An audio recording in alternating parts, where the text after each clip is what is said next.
how to turn you off on my iPad. I've managed to turn it off on my phone, but thanks Apple Alerts for spoiling the Simone Biles. I mean, Twitter would have spoiled it regardless, but flipping back and forth and then sitting on my couch and watch. And I don't care that the first stringers didn't play. I don't care that C.J. Stroud and Caleb Williams were sitting on the opposite ends of the sidelines. Wasn't the only spoilers going on yesterday. I don't know if you heard about all that. I did not. Well, we'll maybe check into it. Oh, the Game of Thrones thing? The House of the Dragon? So I saw that yesterday, and I didn't bring it up because I'm a good friend. I'm a good guy. A lot of people don't believe this. I am a good guy. And Brenden, I saw that, and I was like, I'm not going to say anything to Brenden because he might accidentally click on something and might actually go into some sort of a rabbit hole thinking it's safe. And I figured, let's just not touch it. So I did see that one. Turns out HBO needs to up their network security.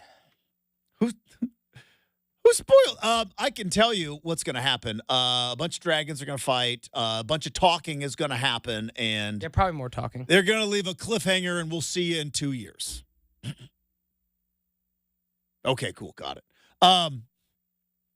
But yeah, the Olympic spoilers are, and it is funny because NBC, there's little things you learn in this business over years and decades, like I have been in the media business. Now, I do not play at the big boy level. Clearly, I'm here with you guys. We're hanging out. We're having a good time. But obviously, NBC pays billions of dollars to carry the Olympics. And because they pay so much money to carry the Olympics, NBC is insanely militant about Olympic coverage. That's why, unless you are watching KGW, if you still watch local news, if you are not watching an NBC affiliate, guess what they don't get? You don't get Olympic highlights. SportsCenter does not get Olympic highlights. I believe it's I think it's 24 hours after, because NBC pays so much money for these highlights or for the Olympics, and they keep everything in house. And even like YouTube, the YouTube Olympic cops are out. You put a YouTube clip up there with Olympic highlights, it will get shut down so fast. And ESPN knows this, so ESPN can't do what they normally do, which is run SportsCenter with highlights. It's like, oh, no, because it hasn't run in prime time yet. The afternoon shows, so you know what they do? ESPN has gone so insane on their spoilers because they know that in the middle of the afternoon, people might flip on their station, or I'm watching the Hall of Fame game, and I don't know if it was a directive or maybe it was just a slip of the tongue, but Brenden, you probably know this. Simone Biles, her husband, plays for the Chicago Bears. Well, he was not there because he was given permission from the Bears to go to Paris to go watch her win the gold medal. And, of course, ESPN during the Hall of Fame game was all over it, knowing that it was competing with NBC primetime coverage, which is essentially replay. And, like, Joe Booker, hey, congratulations, Simone Biles, with her husband in the stands, seeing her win a historic second gold medal and just spoiling it all around. There is an internal, passive-aggressive, subtle battle between ESPN and NBC, and it's actually kind of fun to watch. That battle also rears its ugly head when it comes to college football, which we are going to be talking about coming up here in, about 9 minutes or so. Because according to one Twitter post from the one Twitter place that actually has had most of the conference realignment stuff correct, Oregon State and Washington State might be sitting on that golden ticket. They might be. Did you ever watch the original Willy Wonka and the Chocolate Factory? Did I watch the original? I don't know. I did. Freaked me out as a Gene kid. Wilder, man. Freaked me out as a kid. Didn't like it. Really? Yeah, because again, how old were you when you first watched Willy Wonka and the Chocolate Factory? Oh, 6 or less. My Okay. It was an OG movie for my dad. And it didn't freak you out that you didn't know until the end? Spoiler alert. I was Willy more scared Wonka. of Wizard of Oz as a kid. Wizard of Oz Flying was Monkeys, scary. man. Dude, those were so scary. It's Wizard of Then Oz. turned Which around had on the that, had a too. little fire, too. Like, that was scary. But no, Wicked Witch of the West, man. maybe it's because I grew up with an adamant respect for the rules, and it's like, why are they all breaking the rules? They're all like, that kid is now shrunk down with the shrink ray. That girl is a blueberry. They just rolled her out of there. Augustus, is he stuck in the chocolate fountain? Like, freaked me out. Because here's the thing. I thought they were all dead. Like, as a kid watching Willy Wonka and the Chocolate Factory, and I was like, well, okay, so this guy's killing children. Like, I thought they were all dead. Then at the end, it's like, no, you gave back the everlasting gobstopper, and they're all going to be fine. They're all going to be fine. Yeah, But no, at that time, I was like, are they dead? Freaked me out. I As a didn't kid, like it. Justin, I always was like, oh my gosh, Charlie was like, the story. And even he got yelled at for stealing the fizzy lifting drinks. You're going to have to wipe the fingerprints off that fan up there. He was PO'd. He was told not to take the fizzy lifting drinks. Also, But Slugworth gave him the gobstopper, and or Slugworth said, bring me the gobstopper, and he said no here, and he gave it back, and then Slugworth worked for Wonka. That Wonka guy was a real psycho. I'm assuming you never watched the Johnny Depp one. No, I'm still a little traumatized from the one I watched as a child, but point being is, if you remember in the original Willy Wonka and the Chocolate Factory, and maybe it was there was a fake gold ticket.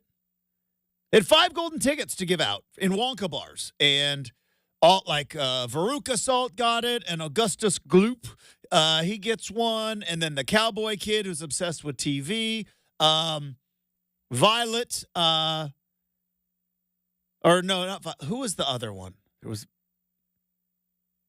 the 4 kids. It was Augustus, it was cowboy guy, it was Veruca Salt. And then Blueberry. Who's the blueberry girl? Violet. It was Violet. Veruca and Violet. Yes, that's right. The V's. Okay, so then I remember there was a 5th golden ticket that they found, and Charlie is all bummed out because and then the news came out. I was like, no, it was a forgery. It was a fake.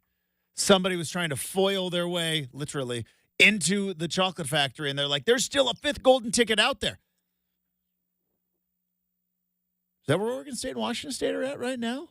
Did they think that maybe it was all done, and maybe somebody on the news turns out there might be a 5th golden ticket out there? So are Washington State and Oregon State's grandparents sharing a bed? They kind of are. Are we in a shack that literally is like a Hooverville?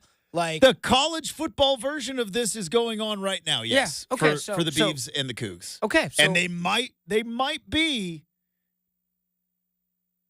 finding a golden ticket. is it like do we have to get like Oregon State and Washington State's ADs like up and dressed like Grandpa Joe and be like, he hasn't walked in 30 years?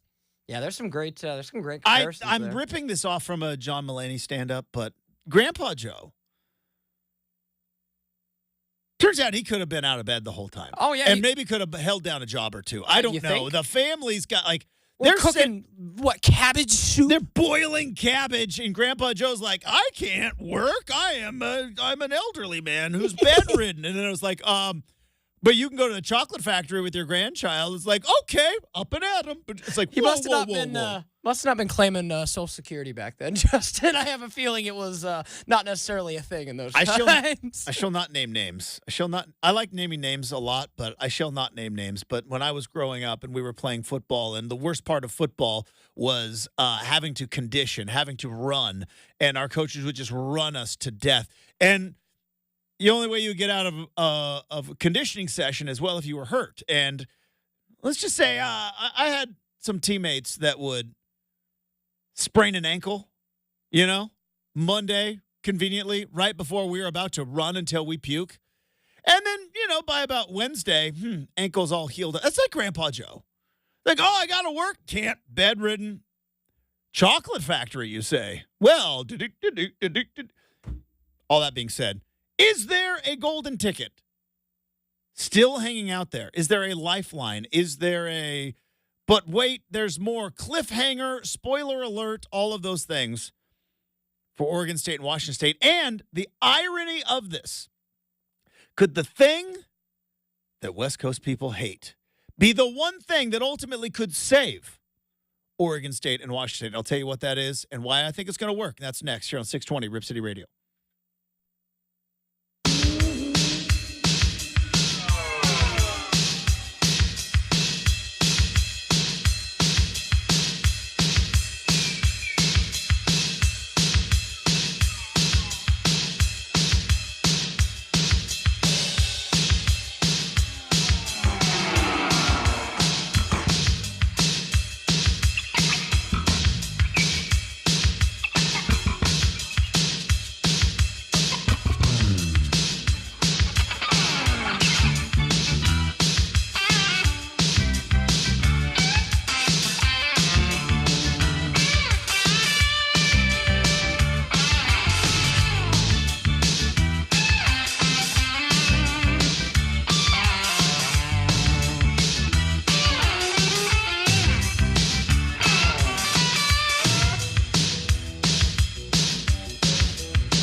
All right, this week, both Oregon and Oregon State opened up their fall camp. And I don't know if you saw the news yesterday, but it was made official at midnight that Oregon, Washington, USC, and UCLA have now officially joined the Big Ten, which I thought was kind of funny because, I mean, I was there in Indianapolis. They were kind of officially in already. There was a schedule, there's logos, there's everything else. But from a contractual perspective, from a paperwork perspective, Oregon, Washington, USC, and UCLA they officially joined the Big Ten yesterday. The Big Ten Network did a whole to-do. Imagine that, the network of your conference making a big deal about football. Neither here nor there. We can't go back and continue to slam the Pac-12 network. But same thing with Oregon and Washington going into the Big Ten, and we know what has happened and the way it has left Oregon State and Washington State. Is there now a potential lifeline for the Beavs and for the Cougs? And could that lifeline be because of one of the things that we have always kind of hated here out west? More on that coming up in a moment. If you have been following conference realignment at all, you know that back in 2022, when USC and UCLA shocked the world by announcing that they were leaving the Pac-12 and heading to the Big Ten in 2024. And again, at that point, I was like, boy, that sounds like forever. Well, that day is today. The mainstream sports media kind of got duped on this one. And there were a handful of social media accounts that have been on the conference realignment thing for a while. One of them is, I don't even know how you would pronounce it. It's MHver3. It's a West Virginia account. 31.9 thousand followers on Twitter. But if you go back and you look and you go April 18th of 2022, this Twitter account said, Fox Sports is advising the Big Ten to expand to USC and UCLA. They are the prime candidates being eyed, as I told you 6+ months ago. How big will they go? So essentially calling the USC-UCLA thing months before it happened, I think in May.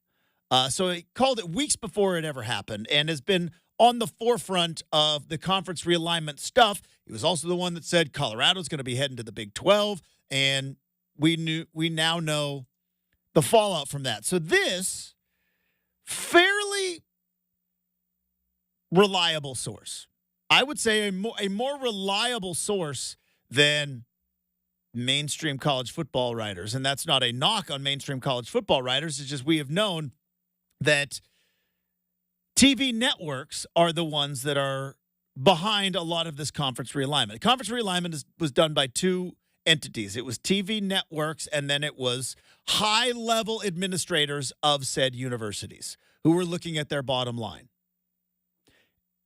Then there is a third, which is the Big 12 hiring a very aggressive conference commissioner, which is where we get here. According to MHver3, which, again, I know it sounds weird that I'm using that as opposed to, say, ESPN, but this person, I don't even know who it is, they've had it right for 2 years. Here was the Twitter feed that was dropped yesterday, and of course it was, I think it was like 8 minutes before we went off the air. West Virginia and a few other Big 12 schools are offering the following counter-proposal to Brett Yormark today. Brett Yormark, if you didn't know, conference commissioner for the Big 12.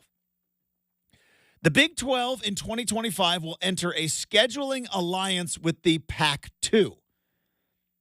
If ratings are satisfactory, then an invitation to join would be extended with entrance fee requirements and a guaranteed buy-in. It wouldn't be a full share membership until the next TV contract. Part of the deal would also include that the Pac-2 would have to halt all legal disputes with networks during this evaluation period. The entrance fee would be used to offset travel costs for the expanded geographical footprint. Essentially, all the East Coast schools saying, like, well, you're going to send us to Pullman and Corvallis. That's going to cost us more money. Oh, no, they're going to pay you. They're going to pay you to show up.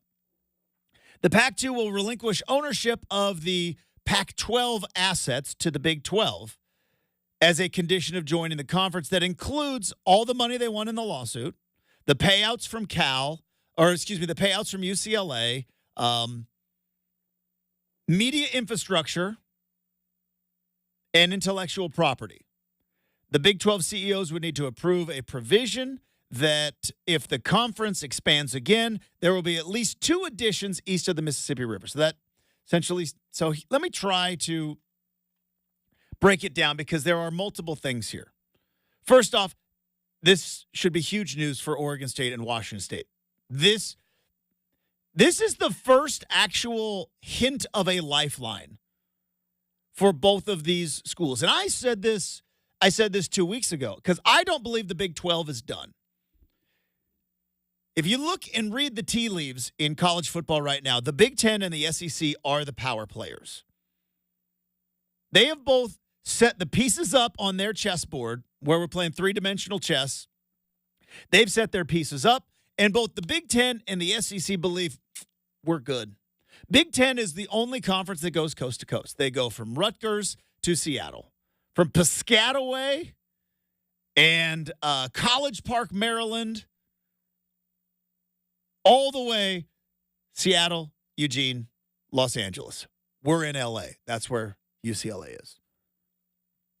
By the way, speaking of that, did you see Deshaun Foster's new shirts that said UCLA, we're in LA? I did not, no. That's good cool, for him for making a joke out of it. So the Big 10 is like, we're not bringing anybody new in. Sounds like the SEC not all that interested in bringing anybody new in either because, well, if you're the SEC, why would you? Now, you don't have a footprint out to the West Coast, but you're the SEC. You don't need it. You have the biggest brands in all of college football. You've got LSU, you've got Alabama, and you just added Texas and Oklahoma. And the Big 12 and the ACC are the 2 remaining. The ACC is teetering. So when you look at this last part where it said the Big 12 CEOs would need to approve a provision that if the conference expands again, it will be at least 2 additions east of the Mississippi River. That's the ACC. So if you're sitting here going like, well, why would the Big 12, who now has Colorado, Utah, Arizona State from the Pac-12 and expands all the way to West Virginia and has just added, Central Florida, Houston, Cincinnati, BYU. Nailed it. Why would they care about Oregon State and Washington State? I think there are 2 things in Oregon State and Washington State's favor here. The Big 12's not going to beat the SEC and the Big 10 on quality. This is no knock against any of the schools that are in the Big 12, but when you think about big boy brands, in college football, there is no blue blood in the Big 12 as we sit right now. There's good teams and good programs, but there is no perennial national power that currently sits in the Big 12. It is a lot of very good teams, but there's no perennial power. So how do you keep up with the Big 10 that has, and I'm not even going to say Oregon's a perennial power because they're not. They're an unbelievably good program the last 20-some years, but you're talking about almost 100 years when you mean Ohio State, Michigan, Penn State, USC in that mix. We're talking hundreds of years. Oregon and even Washington has a longer, more established tradition than Oregon does. But when you think about big, giant Coke, GE, Ford, right? That's the kind of brands we're talking about. That's what the Big Ten and the SEC has. What the Big 12, I believe, is going to try to do is to try to beat or to keep up with quantity. Get as many teams as you can. Expand. Where's the Big 12 at right now? 16? I believe they're at 16. 16 or 18, but I think it's 16. I think they're at Yeah, 16. 16. I think the Big 10's at 18. Well, if you add 2 West Coast schools in Oregon State and Washington State, and that pushes it to 18, and you add 2 or maybe 4 teetering ACC schools, and you can get to 20 or 22 or heck, even 24, and then create guess what? Yeah, you don't have the highest quality in college football. Oh, but you still have the best of the you have unbelievable. It's The Office. Would you rather have a little bit of good pizza or a whole lot of mediocre pizza? Well, the Big 12 is looking to become Alfredo's Pizza Kitchen or Pizza by Alfredo's. I forget which one is which. So. Oh my gosh, I kidnapped a child. Well, you had to. No, I didn't. I could have just paid for the pizza. Could have just paid for the pizza. Well, yeah, that's true. So I think that's how the Big 12 ultimately gets in competition is with a 12-team playoff, right? Well, the more teams you have, guess what? That's more opportunity to make a playoff. The more teams you have, that's more inventory to sell to a TV network. And then there is this one little thing that I think Oregon State and Washington State, I'm tapping my back pocket right now, have in their back pocket, which again, going back to the original tease that I said, the one thing that we all hated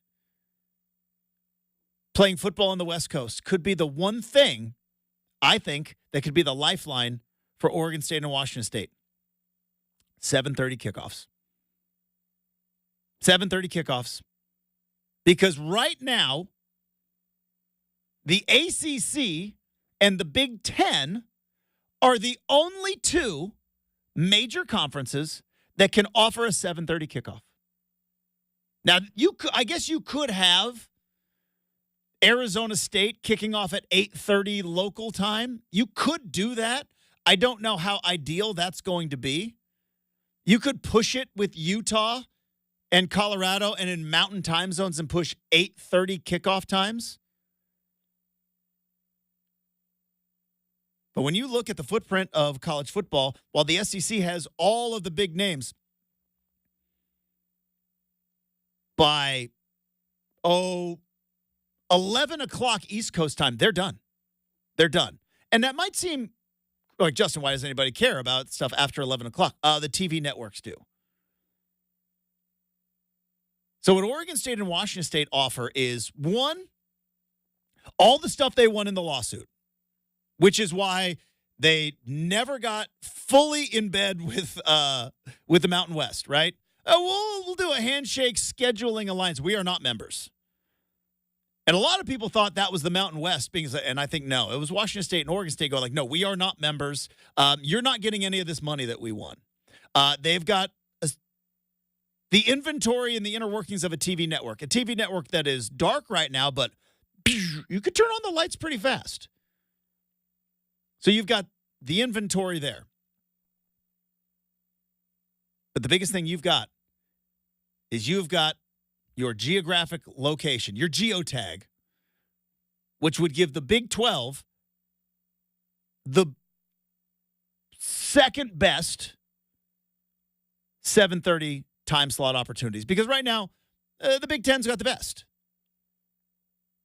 And for Oregon fans and Washington fans and USC and UCLA fans who thought that going to you remember when Deion Sanders was complaining about the late kickoffs last year? He's like, man, I can't wait to get out of this gall-darn conference. And I was like, you think you're not going to be running late kickoffs when you're in the Big 12? That's why they brought you in. They brought you in because they want to win with quantity, not exactly quality. And that's not a knock. Look, high-end restaurants, they make their money on quality. Fast food, they make their money off of quantity. A lot of locations, a lot of different places. I think that's what the Big 12's trying to do here. We're not going to build brick-and-mortar steakhouses. No. We're going to get as many properties as possible, and we are going to go all the way from Florida to West Virginia to Cincinnati, Ohio. I sound like Howard Dean right now. Google it, kids. To Cincinnati, Ohio, to Provo, Utah, and then if you could add Pullman, Washington, and Corvallis, Oregon, that is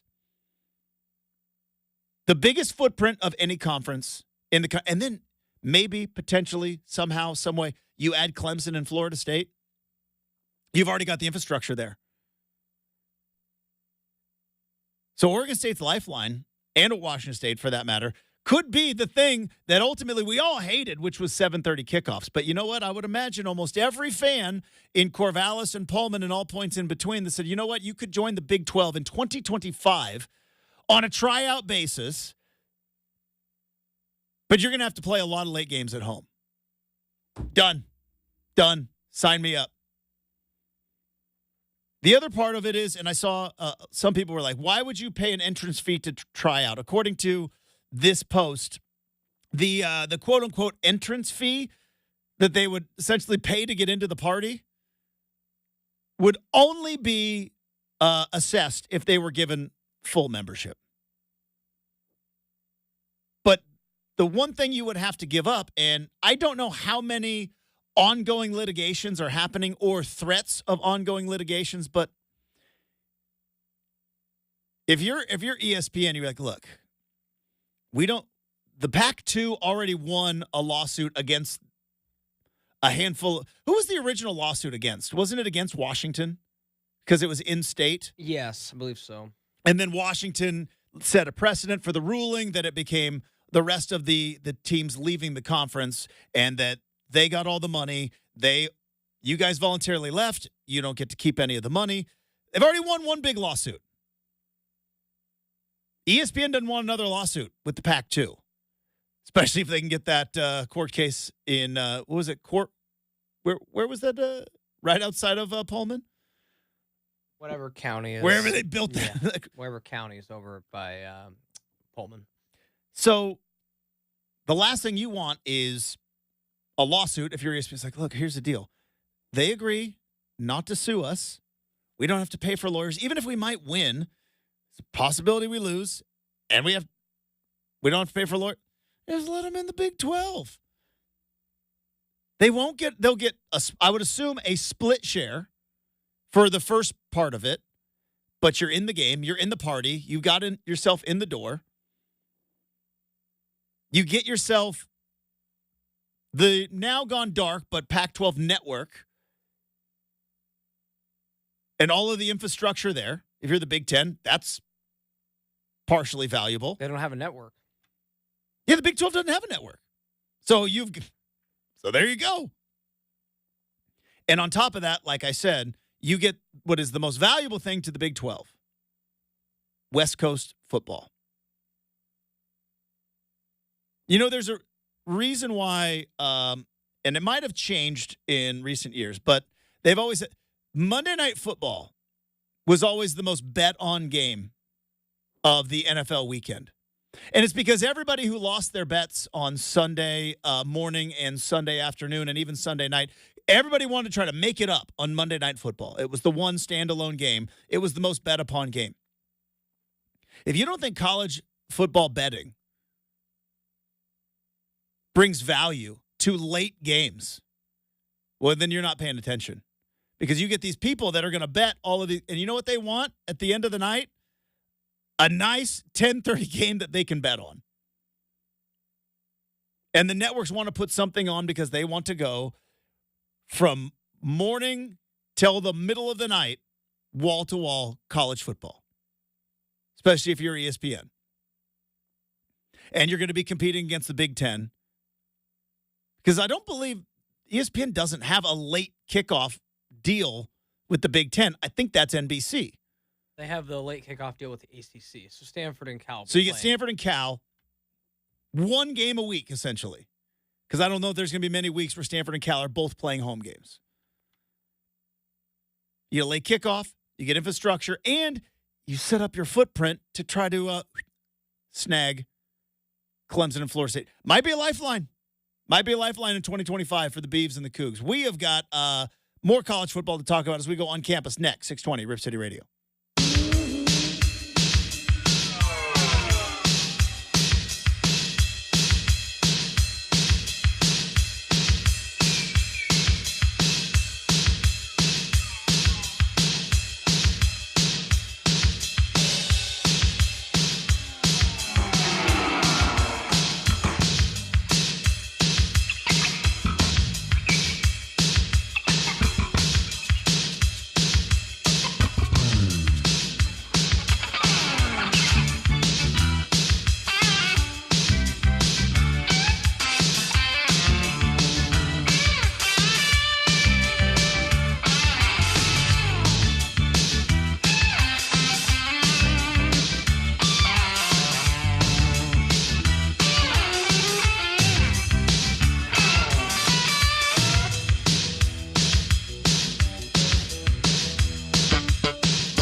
All right, we are 29 days away. That's right, 29 days away from college football kicking off its 2024 season. We mentioned it last segment. Could there be some potentially gigantic changes for a couple of teams that we are quite familiar with here in the Pacific Northwest coming up in 2025, plus an official declaration of Oregon and Washington, USC and UCLA heading into the Big Ten, plus something that I thought I'd never see in the college football world happening in Austin, Texas. All of that, plus more excitement of college football 2024. Let's go on campus.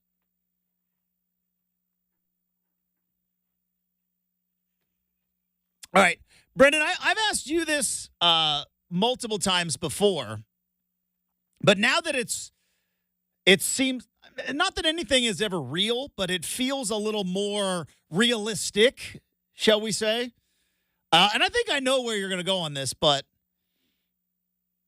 for Oregon State football, you could be one of potentially 20 teams in a Big 12 conference, or you could be the big dog in what would be now the group of 6, where there is a path to the playoff.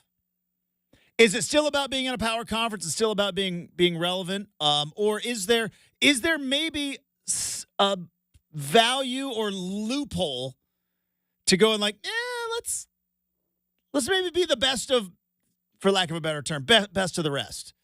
Or is it all just get to the Big 12? It's not the big. It's get to any conference that has a pulse. That's it's not just football, because I get that football drives the bus, but this is something where Oregon State gymnastics. Hello, Olympian Jade Carey. What up? Wants to get in the Big 12 too, right? Big pro. So it's clearly baseball would like it. They would. Baseball would like it very, very much. Wayne Tinkle wouldn't, but that's a different story for a different day.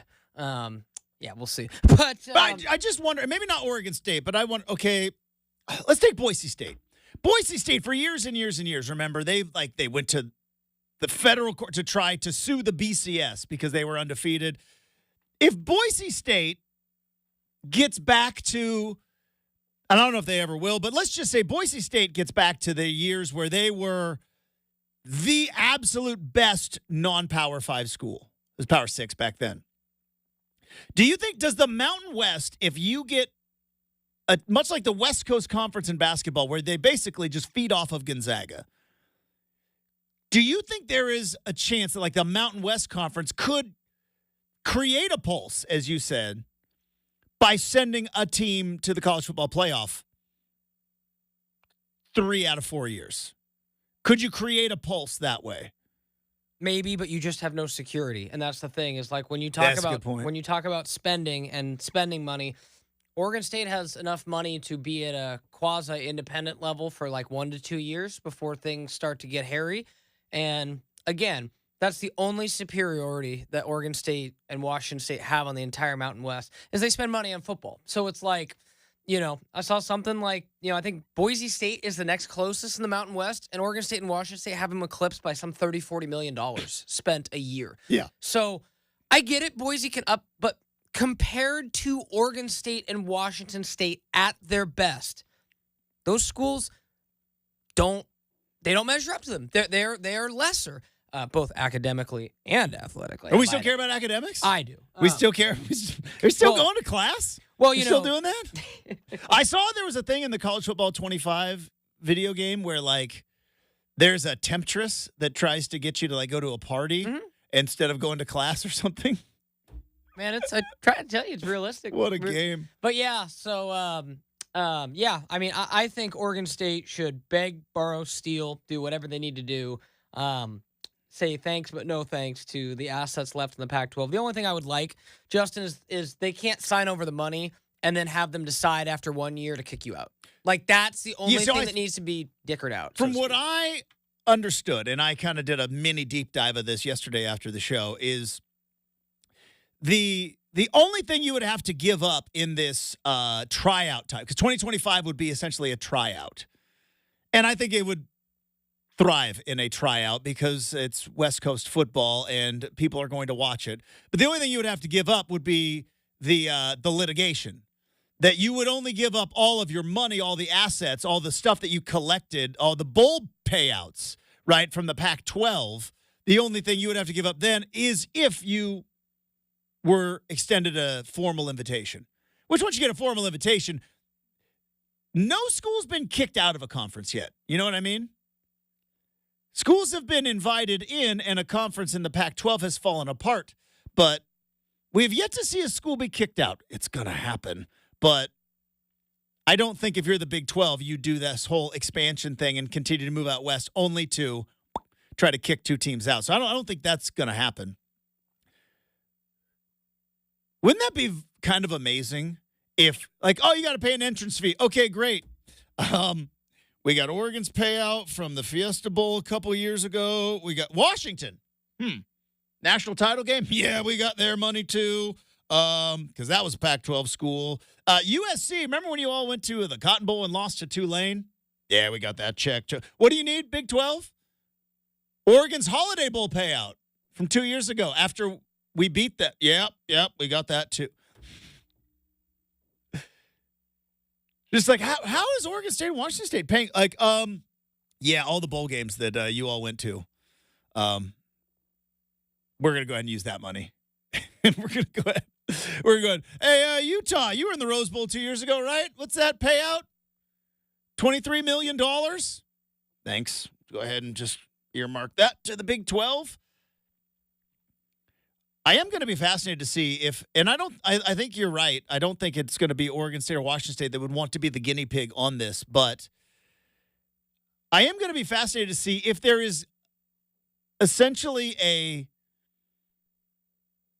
mid-major status of college football form like there is in basketball. There isn't one right now. It's the haves and the have-nots. But if Boise, if Tulane, if Memphis, if any of these schools can kind of sneak into the college football playoff and pull off an upset, you could see maybe a mid-major type thing start to create, but you don't want to wait 7 years for that. All right, coming up next, hour number 2 of Rip City Morning, 620 Rip City Radio.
It is 7 a.m. on a Friday morning. Justin Myers with you. The Chicago Bears took down the Houston Texans 21-17. The Hall of Fame game in Canton, Ohio yesterday featured a heavy dose of reserves. Brian Rippon, Boise State, speaking of.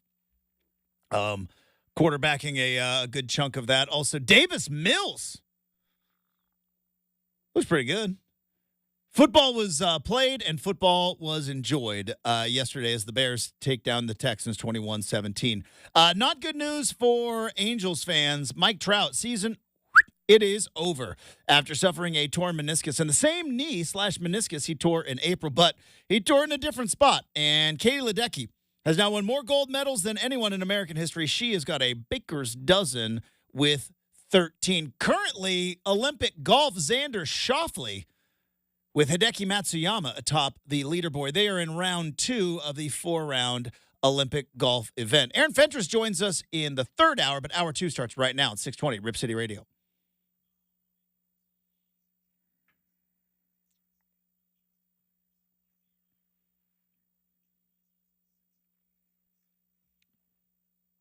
Hey, welcome back to Rip City Mornings. Coming up in 20 minutes, we have got Make or Miss. Coming up in about 45 minutes, it is a hot take Friday. But I'm not going to wait 45 minutes. I don't even think I consider it a hot take. It's an honest take.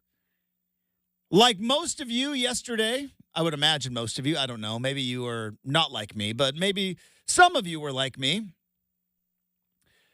There were 2 things I was very intrigued to see in the Hall of Fame game. One, actual football on actual TV, right? It felt like a real game. I know it's a Hall of Fame game, and I know that none of the starters played, but you know what? Joe Buck and Troy Aikman were still there. And the ESPN broadcast was there, and it was that hit of football that I just needed. While camp is fun, and spring football is fun, and scrimmages are fun, but when you see 2 teams playing against each other, you got a clock, you got referees, you got penalties, all that stuff. Oh, it felt good.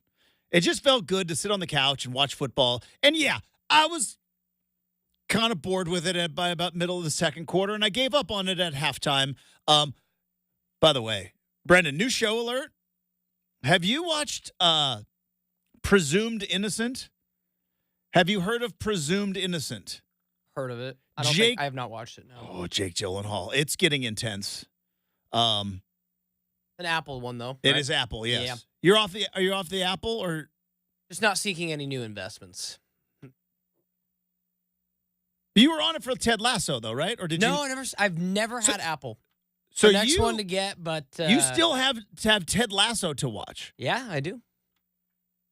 That's the only nice. one I don't have, but I don't. I don't need one more streaming service. I got plenty to watch.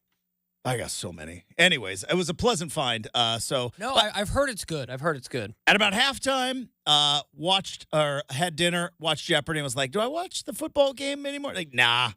And Olympics were spoiled because we learned that Katie Ledecky and Simone Biles both won. So I was like, all right, don't need to watch that. Presumed Innocent. Jake Gyllenhaal. I don't even want to give any spoilers away because it is very one of the best cliffhanger. Like, you know how like Netflix kind of created a formula which is really good first episode, then kind of filler for a couple of episodes, but really good cliffhangers. They did that for a long, long time. It was like really good first episode, get you in, and then all of a sudden it's like, there's not much going on here. Oh, cliffhanger though, and it gets you back.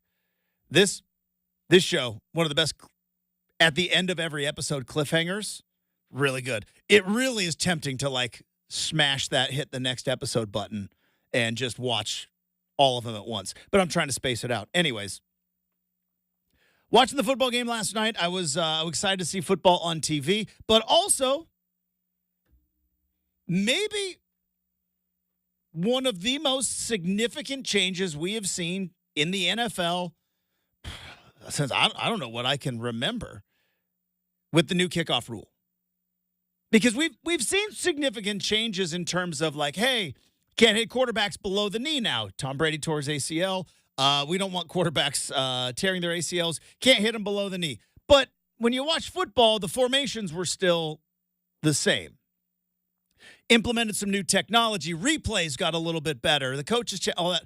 This is like really affects the way that you watch the game, the new kickoff rule. And let me tell you, I kind of like it. I'm bummed that onside, the surprise onside kick is going away. But here's what I think about surprise onside kicks. We talked about this earlier in the week, but I had some more thoughts. You know that now that we have everything digitally, you mentioned, Brenden, you have no more room for streaming services, but my bandwidth's a little full. But you got Netflix. You probably got Prime. Probably got Paramount Plus in there. We don't need DVDs in our life anymore. And like any movie that you want to watch can likely be found, so whether it's on Max, whether it's on Paramount Plus, whether it's on Netflix or whatever, like any movie that you want to watch is somewhere in the digital world, or every TV series is somewhere in the digital world. And the idea of having DVDs in our life anymore doesn't really make sense. You know what I mean? Like when my wife and I moved into our house, I was like, we got to make some, but it still feels bad throwing away old DVDs. Because for years and years and years, that's how you watch your favorite shows and that's how you watch your favorite movies. But it just was like, but if you really took the time and inventoried it and you were like, yeah, we never really watched these. I know, but it's mine. I don't want to give it. That's kind of how I feel about the surprise onside kick. Never really was a factor, but it's just hard to say it out loud and to give it up. Like, so, how many times a season do you see the surprise onside kick in the NFL? Once, maybe. What are you going to do when when you want to watch TV and the apocalypse happens and there's no internet? Because very easy, it's Justin, tough. very easy to have homes run off a generator. And a generator could power a TV and a DVD player. Mm-hmm. No internet, though. Couldn't that? I was thinking about this because I'm thinking about buying a generator because I think now is the right time to buy one, not when it's snowing. And you getting a Generac, one of those cool things? I see the My commercials. phone is clearly reading my mind because my Instagram keeps popping up on these generators that I might want to buy. Yeah, I always see the commercials for those Generacs. I mean, you see the family, Justin, in that commercial is having a family meal during a hurricane that knocks out their power. Oh, it's off for 1 second. Generac kicks on. No problems. No problems. So, whatsoever. hey, man, I mean, that's peace of mind. Because right now it's August and nobody's thinking about what February or March is going to look like. But we all know that one snowstorm hits and it knocks a couple of power lines down and the grid gets knocked out and we're all kind of screwed. And then you go to buy a generator at Home Depot and it's like, sorry, we're all sold out. And then everybody's gouging. So it's like, I was thinking about August might be the right time to buy a generator. True. Just like February might be a good time to buy a portable AC as opposed to yesterday when it was 97. Yeah, no doubt. You know what I mean? So I was thinking about this, and now maybe I am technologically literate. I am not technologically advanced. Does that make sense? I can get my my TV through the input, and I can watch it as opposed to some people who have to maybe make phone calls and say like, how do we work the TV? Not saying any names, but no, to your But I'm just, if I had a generator, could I, because my modem is plugged in, would the internet still work if the modem is plugged in? I would assume in an apocalypse scenario, the Comcast internet would be taken over by the zombies? Well, just probably no power to it, right? Or something like, the interesting thing, too, Justin. Justin. So I was wondering, like, if I could just plug, because I've also looked at those trucks. That you can plug into. That you can plug into the truck, and you just run your Ford F-150 and plug it in. And it's like I could run an extension cord from. Now I don't have that truck. I'd like to one day, but maybe I can plug it into my truck, and then. But yeah, without really internet, what's the power? I guess the lights are on. I can read a book. Something that's going to hit home with pretty much everybody who's in our listening audience today, Justin. Maybe it'd be better for you to buy said truck because if you install said generator. PGE bill might be a little higher. Not to mention PGE is they're doubling down, raising rates again. Justin, saw that news yesterday. PGE. PGE bill is so high. So My PGE bill is so high. Like I know you laugh at me a little bit and go, haha, when Brenden talks about inflation, and I get that. The story. There was a time you blamed inflation on a lot of things. I still do. You still do. Yeah, it hasn't changed. But basically, this was fascinating. It's a little cold this morning. Inflation. I mean, am I right? Totally, dude. It's not heating up the sun. But no, basically said just the past 4 years, and I want everybody listening in their car to hear this too. Past 4 years, your energy bill has gone up 40%. That's a lot. That's a lot, man. Yeah, I don't know how any of that works. All I know is, will the internet still work if I plug it into a truck? Probably not. Probably not. But in a real-world scenario, like your power just goes out at your house, maybe. I'm hoping that's what happens. Anyways, but let's just say there is no apocalypse, and let's just say that everything is working fairly smoothly. Do you know what I mean, though, when I'm like CDs? I am of the CD generation, right? Your status as a music connoisseur was determined by the size of your case logic. Shout out to Case Logic. That's like GameStop. Like, wonder what Case Logic, they were like, in 1998, they were like, we are printing money. Because Case Logic was essentially what everybody used to store your CDs in. And they're like, we are printing money. We are riding this Napster and then MP3s. And then, but you still burn CDs. These iPhones are really, and these iPods. Is Case Logic still a company? Is it still a thing? They were bought in 07 by Thule. I think that was a bad purchase, personally, because, again, nobody has CDs anymore. But again, that's how I feel about the onside kick. Now it's just like cases, laptop. They've adjusted All pretty right, well. they're still hanging in there. Yeah, laptop cases. Had to downsize probably a lot. The whole CD division got totally. got let go. Sorry about that. Yeah, I want to say like of my, because I have lots of computer bags and stuff. Like probably more than half of them still Case Logic. Okay. So it's changed quite a bit. Like you said, rebranded. Probably 75% of their workforce got laid off. But everybody in like 2001 had a Case Logic something for CDs. And then all of a sudden, iPods, iPhones, smartphones, and now all our music's here. It's all in our hands. You have to throw away all your CDs. But it still feels bad. Because you think maybe one day, or I'm going to, and it's like, no, you don't use those anymore. And that's how I feel about the onside kick. Like, yeah, it's going away, but I don't like it. I like the onside. Like, do you really like the onside kick? Because it really just comes up like the surprise third quarter onside. Like, it happened once in the Super Bowl. That's the one we all will remember. I do like the new kickoff, though. I'm a fan.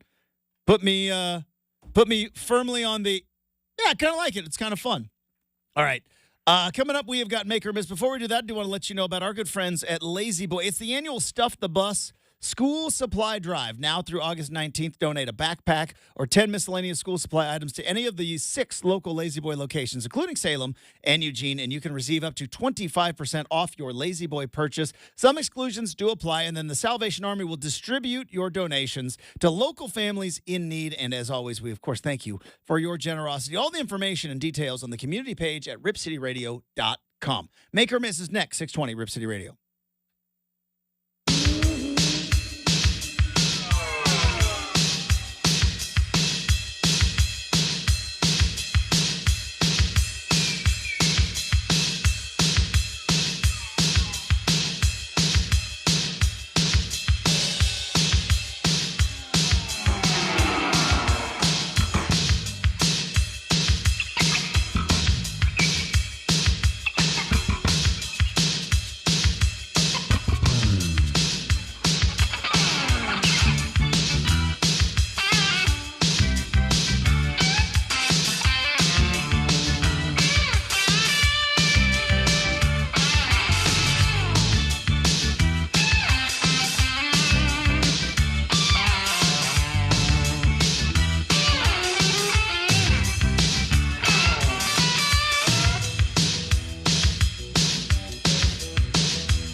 Coming up in an hour from now, Aaron Fentress is going to join the program. Obviously, he got some people. Did he get people riled up? Or, well, he always gets people riled up, but he got people talking.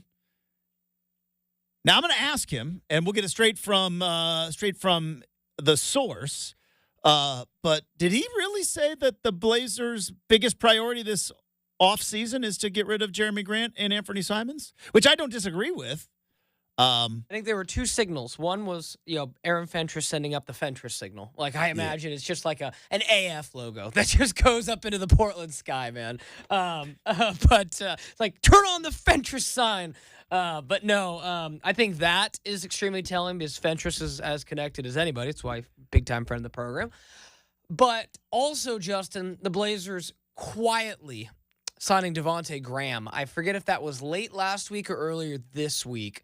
The guard from the Spurs, right? Yes, and we know this. And so this is with Delano Banton and don't have the roster, but just like the way it shakes out, like there is no more room on the like we thought the roster was already full. There wasn't roster space, there wasn't room at necessarily guard. So this tells me that they are preparing for some sort of a trade and maybe to have a little guard depth depleted so they can play a guy who is, not that I hate on Devontae Graham, but, probably more of a G League player than an NBA guy, but he played solid. So, all right, help me out here because I think I have a fair understanding of the inner workings of NBA world, and we're going to get to make or miss here in a moment. This is what it seems like to me because from what I understand, the guy, again, as I just said, I got a fair understanding. I forgot his name already. Who's the guy from the Spurs again? Devontae Graham. Devontae Graham, he's on a non-guaranteed contract. So essentially, you can bring him into camp and you can cut him and it does not cost you anything. Did we confirm it was non-guaranteed? I believe so. Gotcha. I believe I heard that also from Fentress, was that it's a non-guaranteed contract. Makes sense. So you bring him in, he goes into camp, it doesn't work out. Maybe he goes to the remix. Maybe he just goes and is cut and it doesn't cost you anything. But it sounds like you mentioned, well, if we do trade Anthony Simons, which should definitely be on the table. Should be. Because Anthony Simons and Scoot Henderson play the same position.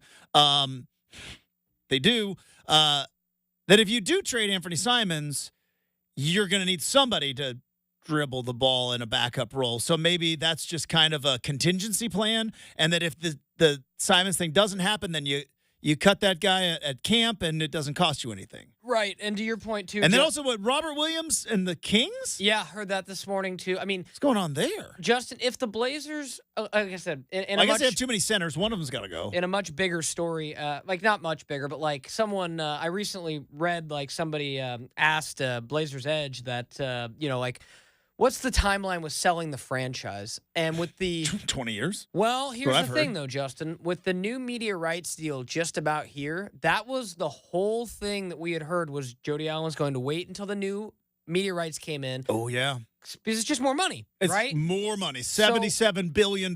So I think when you just start putting the pieces together, like, we know they're not going to be good this year.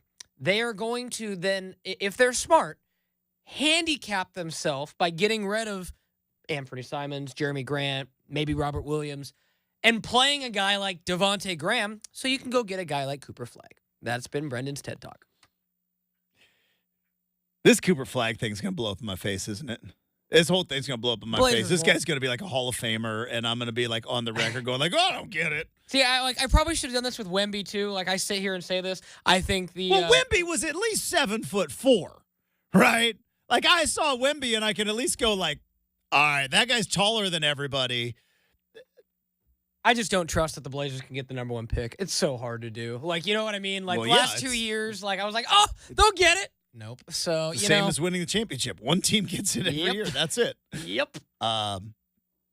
So. Yeah, did you see? But, yeah. So, potentially Robert Williams, they got to get rid of one of those centers. Yeah, no. And you can't run three centers. And to your point, Justin, did you see that he's not coaching Duke anymore? But Coach K came out and said, yeah, that Cooper Flagg guy, he's so good he doesn't have to play a position.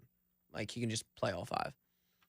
Yeah, I would imagine Coach K would not feel that way if he was coaching a team. I think he would be like, yeah, you got to play within this system. Anyways, Coach K drives me nuts. He lies so much. That guy's such a liar. No, I didn't say anything to why can't I think of his name? Oregon Duck, Dylan Brooks. I didn't say anything to Dylan Brooks. And they went to Dylan Brooks. He's like, yeah, Coach K told me I was too good of a player to be doing that. He's lecturing other players. Anyways, we need to dive into make or miss. Here we go.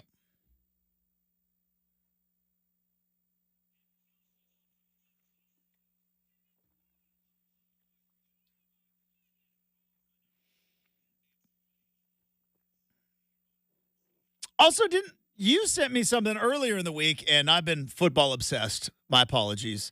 But, like, was it Zach Lowe who said, like, should we just get the Jeremy Grant Lakers jersey printed up already? Isn't that what he said? Mm-hmm. So there's that. All right. I would be absolutely shocked because, like I said, this team doesn't want to win. Even if everything broke their way and it was like a Dame and CJ the year after LaMarcus where things just click and you're like, holy cow, they were supposed to be terrible. That must mean the Blazers coach is up for coach of the year. All these things. But Justin, we look at the West, even if it broke perfectly and the Blazers were so much better, I could still see them at the bottom of the West just for talent alone.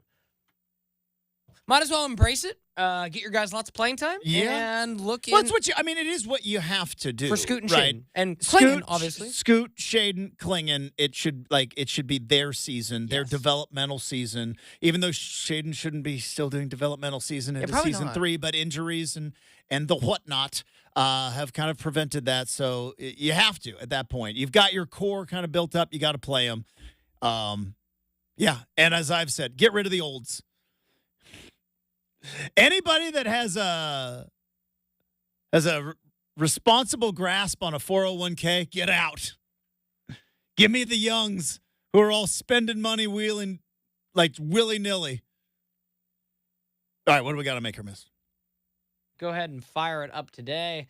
If the Big 12 tells OSU and WSU to jump, Beavers and Cougars better start looking for the bridge. Say how high?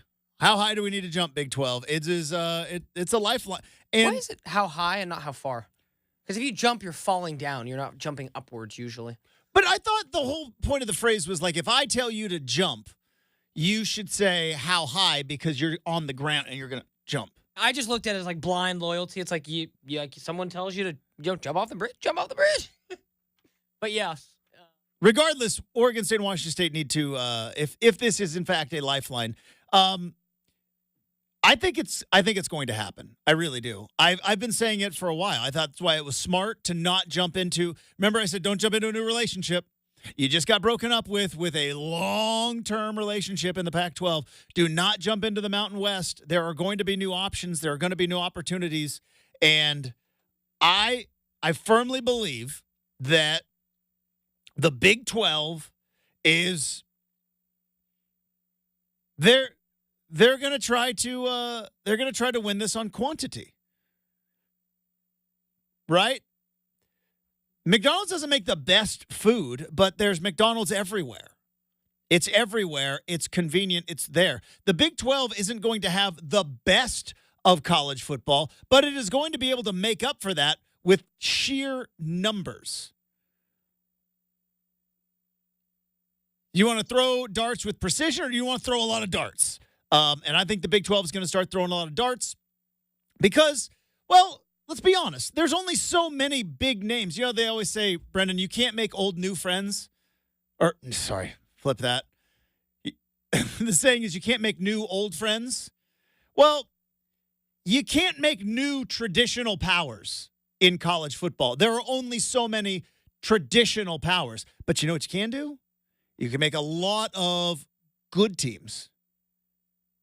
And Oregon State and Washington State offer that. They're still relatively known brands that have significant fan bases, more than anybody else outside. That's the other thing, right?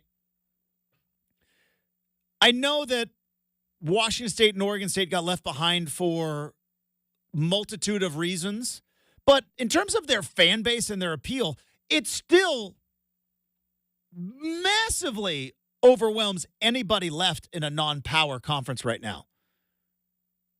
If you were to take out Oregon State and Washington State, What non-power 4 school right now would you say, not counting Notre Dame, has the biggest fan base?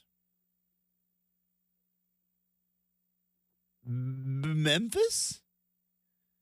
Non-power 4 school. Who has the biggest fan base or the biggest name recognition? Notre Dame. Well, that's why I said eliminate Notre Dame. Eliminate Notre Dame, Brenden. I said it in the instructions. Who would you say who would that be? Tulane? Maybe Tulane, maybe Boise. Because but that's where Oregon State and Washington State are. Even though they got left behind in the Pac-12, they still have a mammoth lead in terms of name recognition over anybody else left in college football. The Big 12 needs the West Coast. Big 12 needs inventory, and I think all of that gives them that lifeline. Plus the benefit of essentially all the old Pac-12 assets they have. I think they might get a golden ticket here. I'd start preparing for Texas Tech and Oklahoma State in 2025. Be some fun road trips. Let's see what you get. You get Lubbock. You get, Provo. Probably go to BYU. I've always wanted to go to Stillwater. Stillwater. Really? OSU versus OSU, man. The orange and black, OSU versus OSU? Yeah, I don't think we've ever played. Let me rephrase it. Played at Reser. Played there. We were supposed to the year of COVID, canceled, never got that home and home completed. So, Yeah, because they played that game at Reser, right? They did in 19. Yeah, that was ugly. See, it's funny how, the early, we kind of gloss over the early parts of early first 3 years of Jonathan Smith's tenure when he didn't make a bowl game. Took a long time to build things up, man. Yeah, that was a dumpster fire he had to take over as well. It was nice to hear. I forget, that you had so many interviews at Big Ten Media Day, it all kind of lumped together. But whoever said, yeah, it's just as bad of a rebuild at Michigan State. And I was like, yeah, have fun, Jonathan. They might have some more problems going on at Michigan State. I don't know if you saw that news. No, I did not. But any problems for Michigan State brings a smile to my face. So we're good. They are staring down the barrel of a very big lawsuit from a coach that they just fired. Oh, Mel. He is not going down quietly into that good night. I thought Mel Tucker is coming back, and he is bringing lawyers. And there might be. Now, again, I don't know how much budgetary issues are going to, but he is filing a big, fat lawsuit. So he didn't just quietly Urban it or Cliff Kingsbury it and go, yeah, I'm going to take my money, or not. Well, yeah, it was Cliff Kingsbury who was literally like, I'm going to Thailand for a month, right? You remember when we thought he was all just going to go be just lost in Thailand and not come back after getting fired from the Cardinals? Yeah, Mel Tucker says university and school leaders wrongfully fired him and violated his constitutional rights. That was I'll just leave it at this. Federal lawsuit filed Wednesday accuses the school officials of undertaking an improper sham investigation. More stuff on this is going to come out. This is going to be big. This I said, no need to rehash this, but I'll say this. This continues to fascinate me for the direct connection, Justin, that it has to the state of Oregon. Mm-hmm, and something that was huge here. So, yeah, fascinating. And, yeah, I said, I don't know. I don't know how much of that's going to eat away at the potential Michigan State football budget. Probably very little, but even still, it's not good news. Yeah, I mean, if you're like, obviously, this is kind of fun spirited, but do you think okay, this is actually pretty funny. Jonathan Smith has now walked into a dumpster fire after what I believe was maybe one of the worst Power 5 coaches to ever coach Power 5. And a coach who I don't think was one of the worst coaches, but just one of the most awkward situations. What was worse for Jonathan to walk into? Being like, oh, yeah, there was that, quote, guy, Gary Anderson, and all the, rivets that came from him. Yeah. Or Michigan State, where everyone's like, Mel sat in that chair before you. What's more awkward and was more awkward? I think, I think it was Andy Staples is who we were talking to, who said, yeah, it's kind of just as tough of a rebuild. Now, here's the difference, though. In the old Pac-12, say what you will about it, and I loved the old Pac-12, but it was easier to get back to relevance. You simply had to keep your head, to get Oregon State from the bottom of the barrel to going to a bowl game. That's a significant build. Do not get me wrong. I'm One not win trying to 10. but you essentially had to get better than Arizona. You had to get better than Arizona State. You had to get better than Colorado, who stunk at the time. They still are mediocre. But you know what I mean? Now, to get back and rebuild Michigan State, obviously Ohio State, Michigan, Oregon, Penn State, USC, Wisconsin, Washington, Iowa.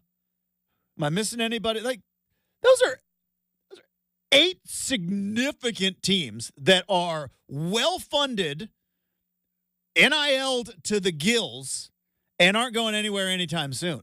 Yeah. And you got to find your way to get up with that. That's going to be a tougher task, I believe, than rebuilding Oregon State, where you had to be better than Cal. You had to be better than than a down Arizona team. You had to be better than Stanford went down with David Shaw. Stanford went down. Yeah. But you're right though. In a vacuum, you look back, if Washington State had Mike Leach and never fell off, and Stanford stayed at their level with David Shaw, which, to be honest, Justin, when Oregon State hired Jonathan Smith in 2018, David Shaw still rolling with the Cardinal, and Mike Leach just took Washington State to an 11-win season that year. So, if those teams hadn't fallen off, would Oregon State have been able to climb the ladder, especially in the, quote, Old North Division? I don't know. It would have been harder. So, but then again, it rubs the other way, Justin. At Michigan State, you're going to get better athletes. You're going to have more resources to come after guys, more NIL budget, all those things. But you're leveled up, though. Right. So you're playing at Heisman level as opposed to playing at the All-American level. Right. Did I do that right? Yeah. Oh, yeah. Okay, good. Well done. But also, by the way, just because I know it makes you smile on a Friday, September 28th, Michigan State starts a run of Ohio State at Oregon, Iowa at Michigan. Have fun, Johnny. It's a 4-game stretch with no buys in there. Yeah, that's good. But, like I said, so I said Michigan State is they didn't take anybody. There's one buy in there. But either way. Yeah, they didn't take anybody from Oregon State's defense. So Michigan State's defense is still going to be pretty horrible. But the problem is, Justin, I can try to sit here and be like, ha-ha, root for them. But I'm like, I know Aiden Childs is really good, right? So it's I know, and but he's going into a conference where so Aiden Childs. That's true. He's going into a conference where you can play Dylan Gabriel. Yeah. I don't know who Michigan's dude is now. Will Rogers pretty good. He is. He's going to be Washington's quarterback. I don't know about Miller Moss. We'll find out. Lincoln Riley just says he's the next Heisman Trophy winner. He's going to pump out. So we'll see. You never know. He's got enough of them to where you pay attention to. Or more importantly, Aiden Childs is going into a conference where they play a little bit better defense. Very true. And no more one series a game, Justin. You are starting for 4 quarters. So, but yeah, all that to say, we are going to have, and we'll close with this. We'll have time to get to the other one. But we will have a moment, Justin, when Oregon plays Michigan State. Obviously, it's a home game. Home game on a Friday. So you and I will not be together for that. But in some way, shape, or form, we're going to either do a live Rip City radio feed. Someone is going to physically see me pulling for the Ducks because it may be the first time. And last time. So, where I'm yeah, go, rather than just kind of passively, whatever. I'll either way. So, yeah, that's go Ducks that weekend, man. I'll tell you that much. Big Friday game. Hey, Rip City Radio. Keeping Ticket Tuesday winning streak alive. Exclusive tickets to the Hillsboro Hops. We may be talking a ton of football, but it's still in the middle of baseball season for the Hops, and you can win exclusive tickets when you listen to Rip City Drive every Tuesday for your chance to win. Or you can get your Hops tickets now at hillsborohops.com. Hot Take Friday next, 620 Rip City Radio.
Hey, Rip City Radio, we want to send you on an unforgettable trip to Victoria, British Columbia. I've never been. Heard it's beautiful.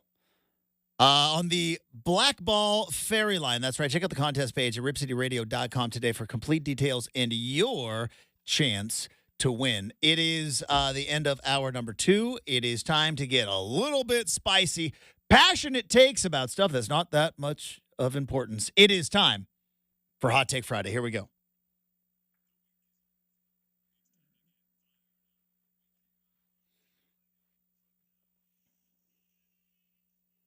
All right, I mentioned it about 40-some minutes ago. And I know you were, Brenden, you were dealing with a semi-truck that was caught on fire on I-5.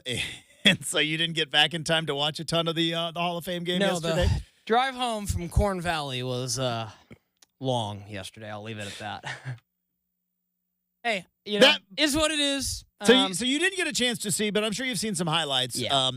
A lot of rain from what I saw. A lot of rain, thunderstorms. That Ohio. Didn't rain when Justin was there though. It rained, but not like that. Oh, okay, got you. It was worrisome though because it's so humid there.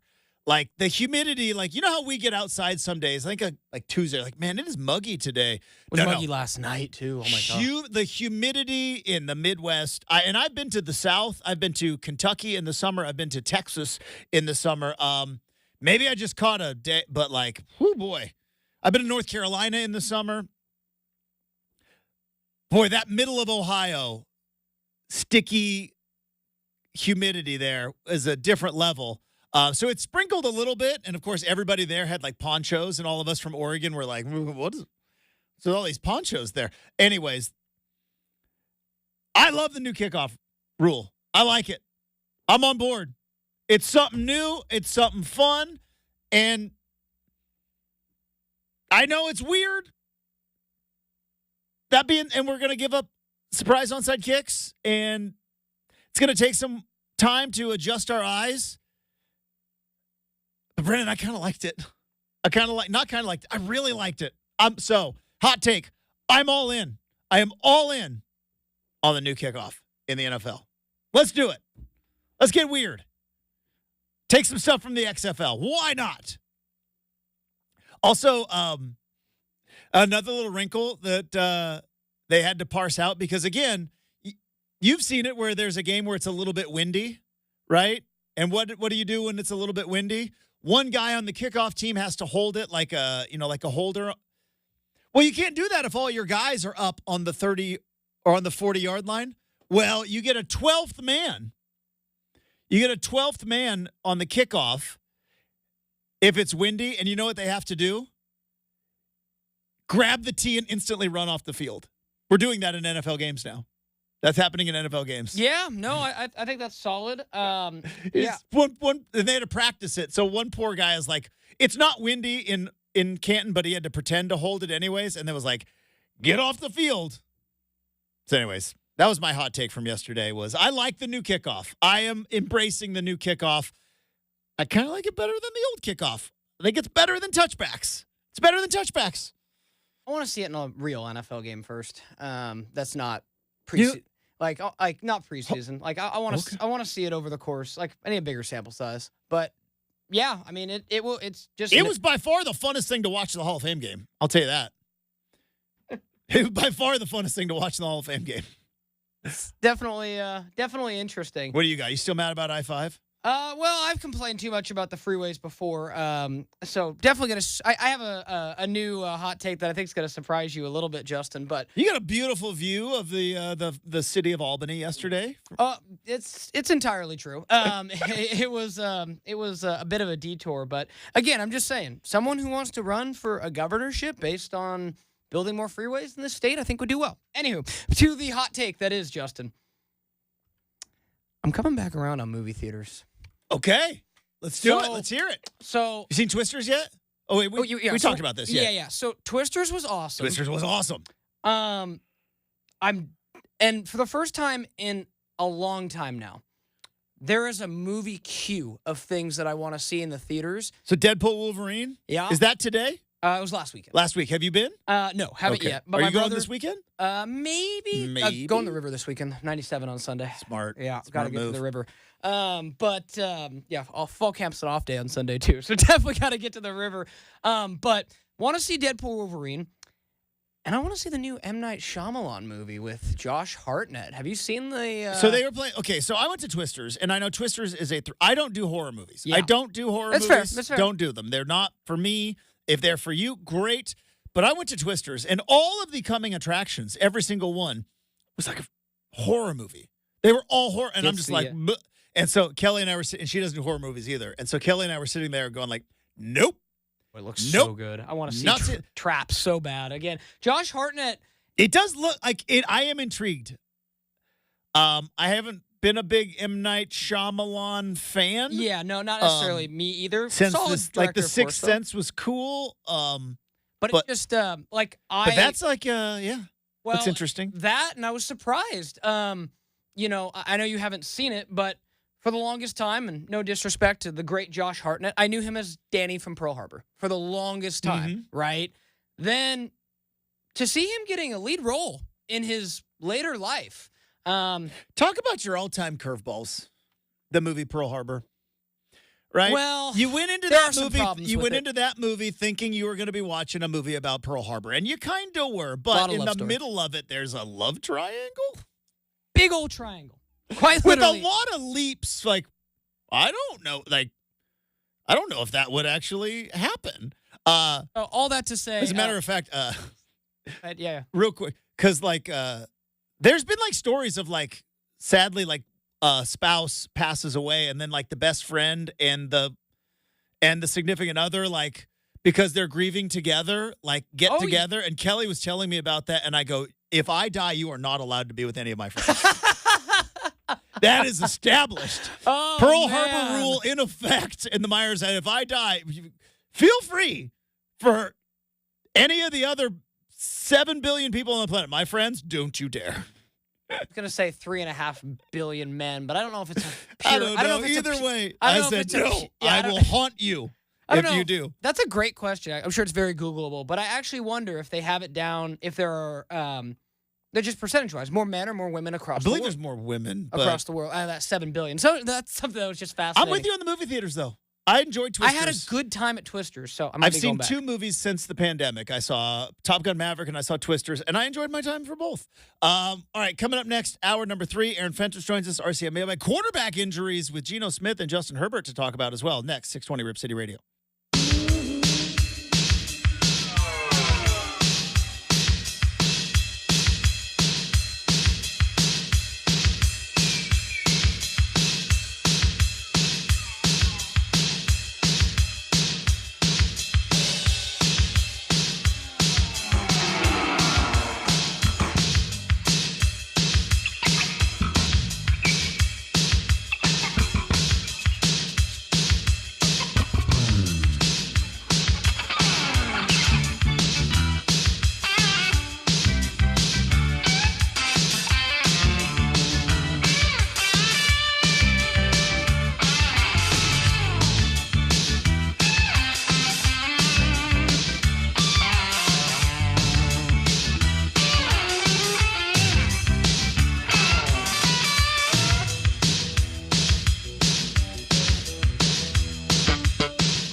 It is 8 a.m. on a Friday morning. Justin Myers with you. The Chicago Bears take down the Houston Texans 21-17 in a rain-shortened Hall of Fame game that featured a heavy dose of reserves. But football was on TV, and, man, it felt good.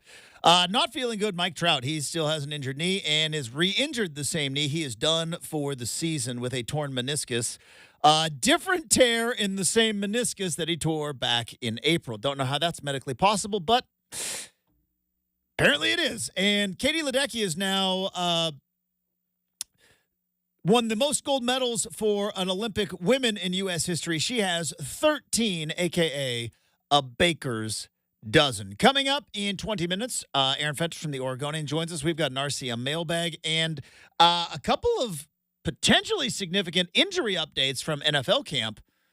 Hour 3 of Rip City Morning starts right now on 620 Rip City Radio.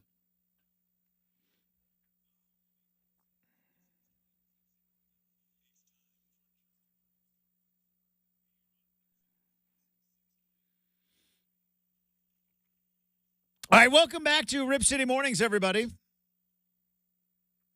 Hopefully you're having a fantastic Friday. We're having a good time here. Talked a ton of college football today. Did want to talk some NFL.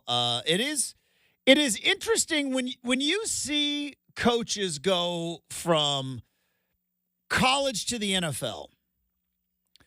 There are certain realities that I think some of these guys struggle with.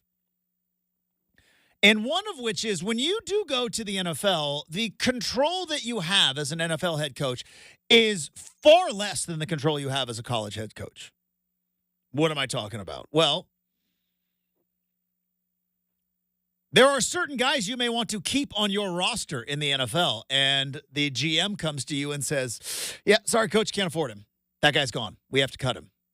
Whereas in college football, you are the be-all and end-all of your roster. There are realities where much of your players are making more money than you. So to be in control of those players is always kind of tough. And then I think a big one is injuries. Ooh, that's right. We've talked about injuries on this particular program because in college, for right now, it's going to change. But in college, none of these coaches divulge any injury updates at all ever, to the point where we have seen coaches almost insinuate that a player shall be back, only to know that they were done for the year. We saw that with Luke Musgrave. Remember Luke Musgrave? Working. He's working to get back. He's working to get back. He's working to go. He's done for the year. He's had surgery. He's not here anymore.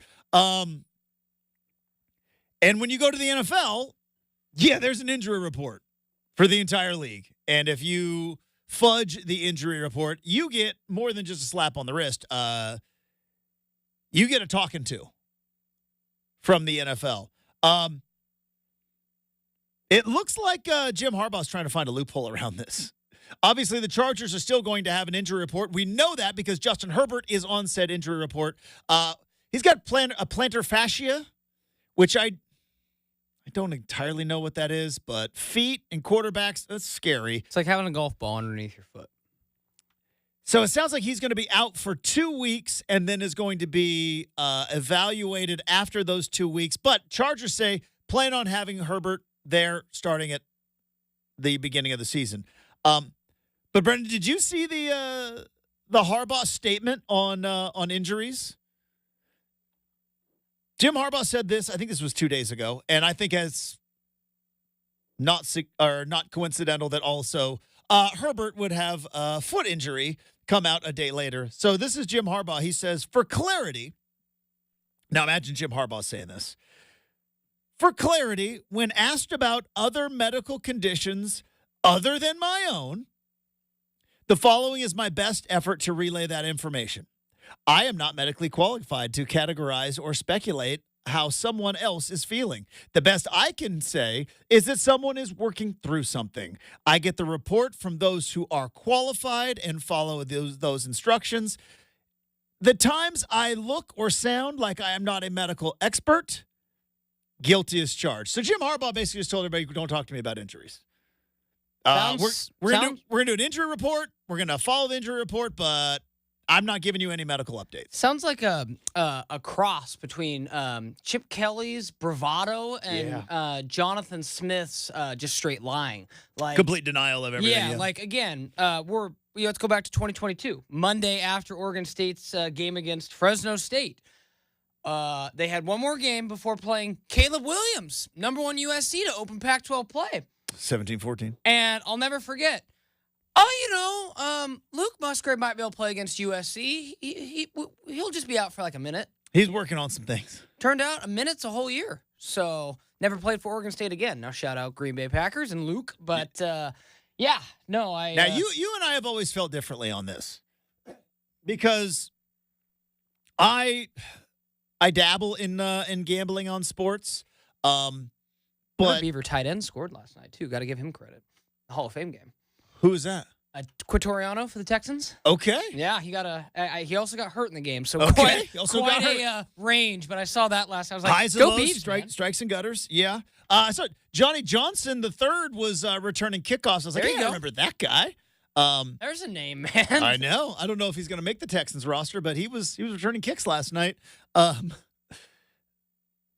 actually have always kind of liked the subtle gamesmanship. I've gotten a kick out of it with regard to college coaches. Now, it's been a minute since my favorite team has actually had some kind of an injury controversy, right? It was obviously 2007 Dennis Dixon, the biggest one ever, where Oregon going into that game against Arizona on a Thursday night basically cover up the fact that he tore his ACL against Arizona State the week before.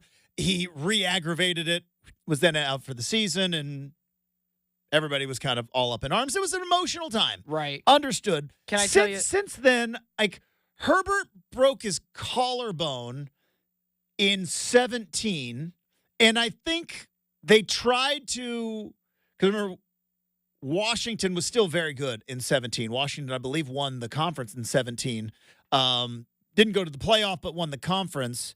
And they had Herbert warming up, but he wasn't going to play. And so I think that was the last time Oregon has really had a significant injury where everybody was like, well, what's going on there? But obviously in the Pac-12, it was Cam Rising last year, where Utah basically said, hey, he's week to week, took him to media day to represent the team, knowing that he ain't going to play all year. Yeah, I mean, I'm trying to think the most significant for Oregon State in a couple years was, and one that still inflames passions, and definitely I was reminded of it yesterday because he is now back on staff as a coach. Tristan Gebbia, Verone McKinley. Oh, yeah, that one was tough. Because I'm sure a lot of,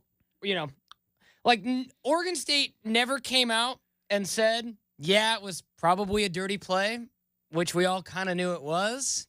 But, it's, I think. So it was Civil War 2020. No fans. No fans. I wasn't even there, man. No, I don't think any media was allowed to be there. No, you were. Were you? When you were, I remember because I was like, nah, I'm not going to go to Civil War where I'm 5 spaces apart from, it's just, you know, it's not, we were so spaced out. I watched that game on TV. I remember it very well. I watched that game on TV too. That was not good. But yeah, then Gebbia tried the quarterback sneak. Verone McKinley comes from behind, grabs his leg.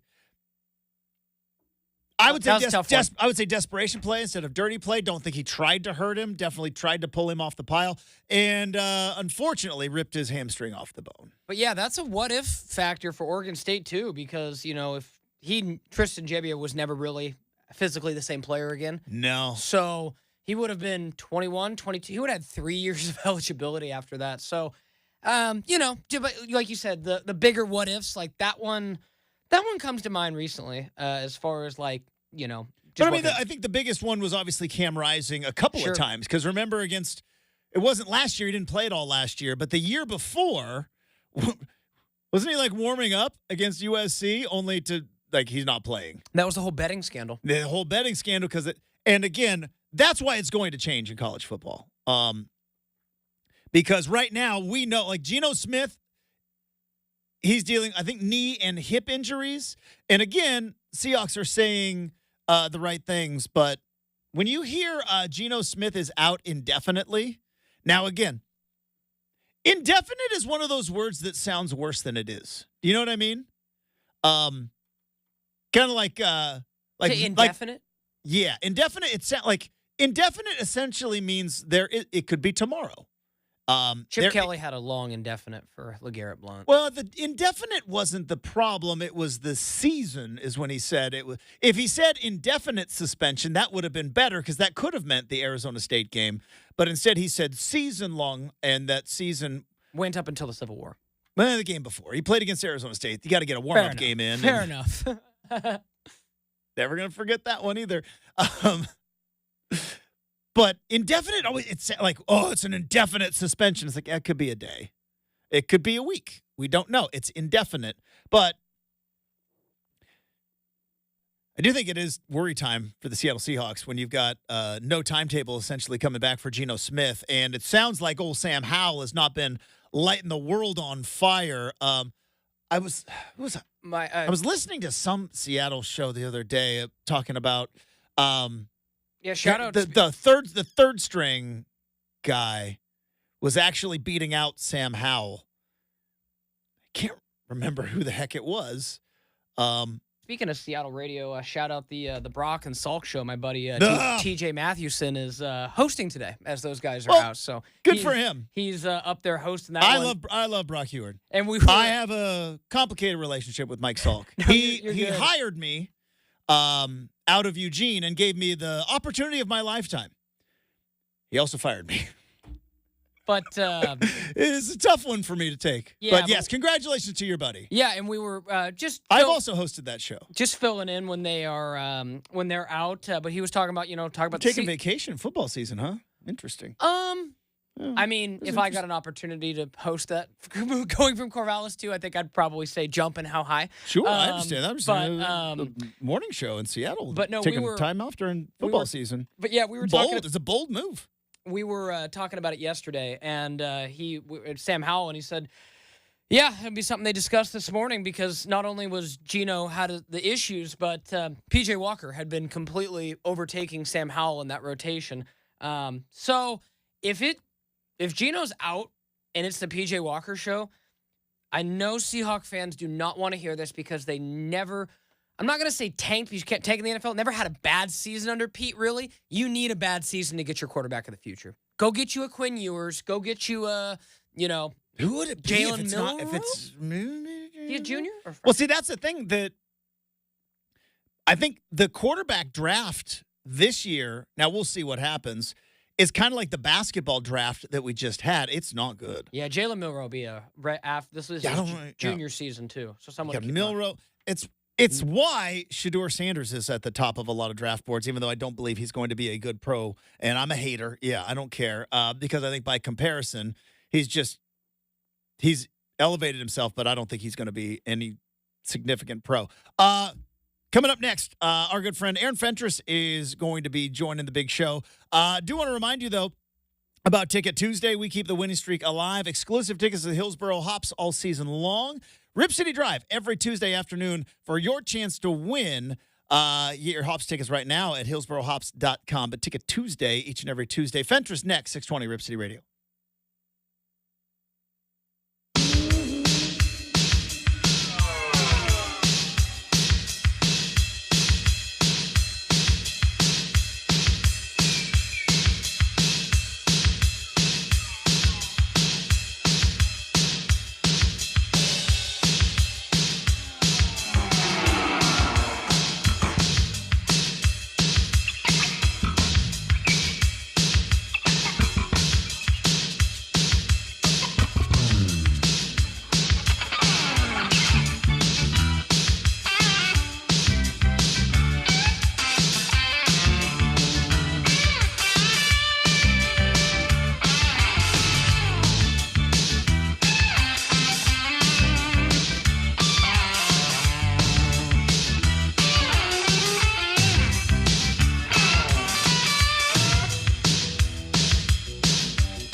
All right, tons of stuff to dive into with our next guest. We're 29 days away from college football kicking off. Are the Blazers potentially showing their hand with some of the moves or some of the rumors that are going around? And the Chicago Bears are Hall of Fame game champions. Can't take that away. Raise the banner at Soldier Field. Joining us now, friend of the program from the Oregonian, Aaron Fentress, back on the Big Show. Hey, buddy, how we doing? We are the crew, shuffling through, shuffling down, we'll do it for you. We're not here to start no trouble. We're just here to do the Super Bowl shuffle. Hey, Hall of Fame game, half game champions, baby, all the way. 21-0, then go to the playoffs. What's up? Has anybody ever gone from Hall of Fame game champion to Super Bowl champion? I'm sure it's probably happened, but that's the goal. They say wire to wire, right? Let's just start it right now. Wire to wire, from Canton to the Lombardi Trophy. How long before your crazy Bear fans start the are we better with Brian Rippon than Caleb Williams? How long before that happens? The first time Caleb rolls left and tries to throw 80 yards to the opposite corner of the field and it's picked and run back for a touchdown, then that's when it happens. I think we need to get Brian Rippon going. I mean, I think he has a better grasp of the offense. Oh man, I can't wait for that. All right, like I mentioned in the intro, buddy, I got a lot of stuff to do. First off, how many national champions have you won in college football 25? I haven't had a chance to play it yet, but my son's already won a couple. Okay, we're gonna do a dual one here, but I've been too busy, unfortunately. But I've been watching him play. He loves it. He's addicted to it. Okay. His favorite team's Oregon, so he's playing Oregon right away, right? Then he's got Oregon season going. Then he has a career thing going with one guy who's I can't remember what school it went to. And all of a sudden, I walk in one day and he's got like rice. I'm like, what are you doing? He's like, I'm doing a thing with rice. I go, did you quit your Oregon one? No, I still got that one going too. And then he had another team, I think he made a team or something. So he's got like 6 or 7 dynasties going. I can't keep track. I love it. Let's get Rice to the playoffs, right? Let's bring Rice back to its former glory. King of Houston is in the Fentress family. All right, let's get into this though. You got some people's ears perked up a couple of days ago. As I don't even understand, man. I'm perplexed by this. But go ahead. I'm not perplexed by it because I see where you're coming from, but any news is interesting news. So let's take me through it. So you went on a show in Sacramento. Was it a show or a podcast? I don't remember. But it was a radio show. And they asked me about Grant and they asked about Simons, and I told them, my opinion / what I had heard. Mm-hmm. But it's, as someone who's broken a lot of news in their life, like there's certain things that meet certain bars. And I never posted an article saying that this was, something guaranteed to happen. Mm-hmm. But I've written in articles that they're seeking to trade people and tank. I guess I don't understand why they took the one nugget and they didn't expand upon it. So here's my understanding, and I don't know how anyone could not see this as being obvious. So they're building around Scoot and Shaden, right? Yes. Okay, and they've said as much. True. So you can't build around Scoot and Shaden and keep Ant. I'm 100% on board with you. There's a lot of Blazer fans that can't understand that particular thing, but I have been 100% on board with this from the moment they drafted Scoot Henderson. Right, right, because a small backcourt. If they try to go forward into the future with 2 small guards, I won't take the Blazers seriously. So because we already went through that, and I was saying for years it was never going to work, and it's just not something you need to even try and do. So, yes, as soon as they took Scoot, the clock was ticking on Ant. But Ant's better than both of them. Okay, so now, you can come into this season with all 3 and play all 3. There's 96 minutes available in the backcourt. Each guy can play 32 or however it shakes out, right? So it's not a huge problem for this season coming up. But, again, your goal is not to win games. Your goal is to lose games. the more good players you have on your team, the more likely you are to accidentally win games. Okay? How many games did they win last year? I can't remember. 21. 21. The over-under was 28. Now the over-under is 21.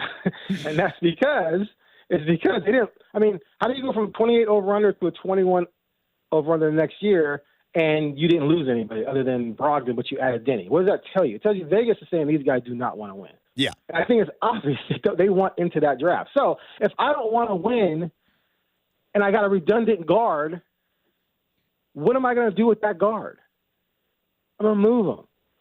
Now, one of the things I said that wasn't in the clips people put out or the quotes, as I said, the goal is to trade one of them by at least one by the start of camp. But that doesn't mean you're going to just trade somebody to trade somebody. Yeah. Right? It's not, we got to move Ant for anything we can get. What can we get? Oh, we can send them to the Bulls for Patrick Williams. Actually, they probably would do that deal. It has to be something you want to do because, as I said on the show, and this wasn't included when people quoted me, there's not necessarily a rush because Ant has 2 years remaining on his deal. Grant has 4. So you could make a trade by the deadline. You can make a trade by next summer. So my ultimate prediction was that by next summer, at least one, if not both, are gone. Now let's move to Grant. Mm-hmm. Grant makes no sense on this roster at all. He's got to go. Got to go 100%. Move him. He's 30. He doesn't want to be here. He doesn't want to lose another 60 games. He wants to win. He makes a lot of money, but he doesn't rebound, and he's one of your best players. You don't want him on the roster, period. So he's got to go. And there's already rumors out there about, they want 2 first-round picks, which I think is probably too much, and the Lakers were interested, et cetera, et cetera. So that's where it is with those two. Now, there's some fans who think, like last year, or our roster's loaded, blah, blah, blah. All right, let me break this down for you, okay? Let's just go through person by person real quickly. They traded CJ to clear the runway for Ant, is what they said, right? Mm-hmm. Then Scoot Henderson is a generational transcendent talent. They've called Shaedon Sharpe Devin Booker. When they made all the trades last year, Williams is hurt. I, of course, can't blame him for that. But, great rim protector, blah, blah, blah. Then you have Ayton. He's a top 5 center, still on the rise, and we saw what he did the last 2 months. They matched Matisse Thybulle.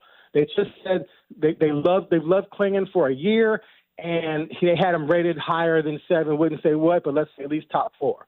All right? Chris Murray was supposed to be a lottery pick. Imani was the steal of the summer last year. Who am I missing? Denny. Oh, my God, Denny.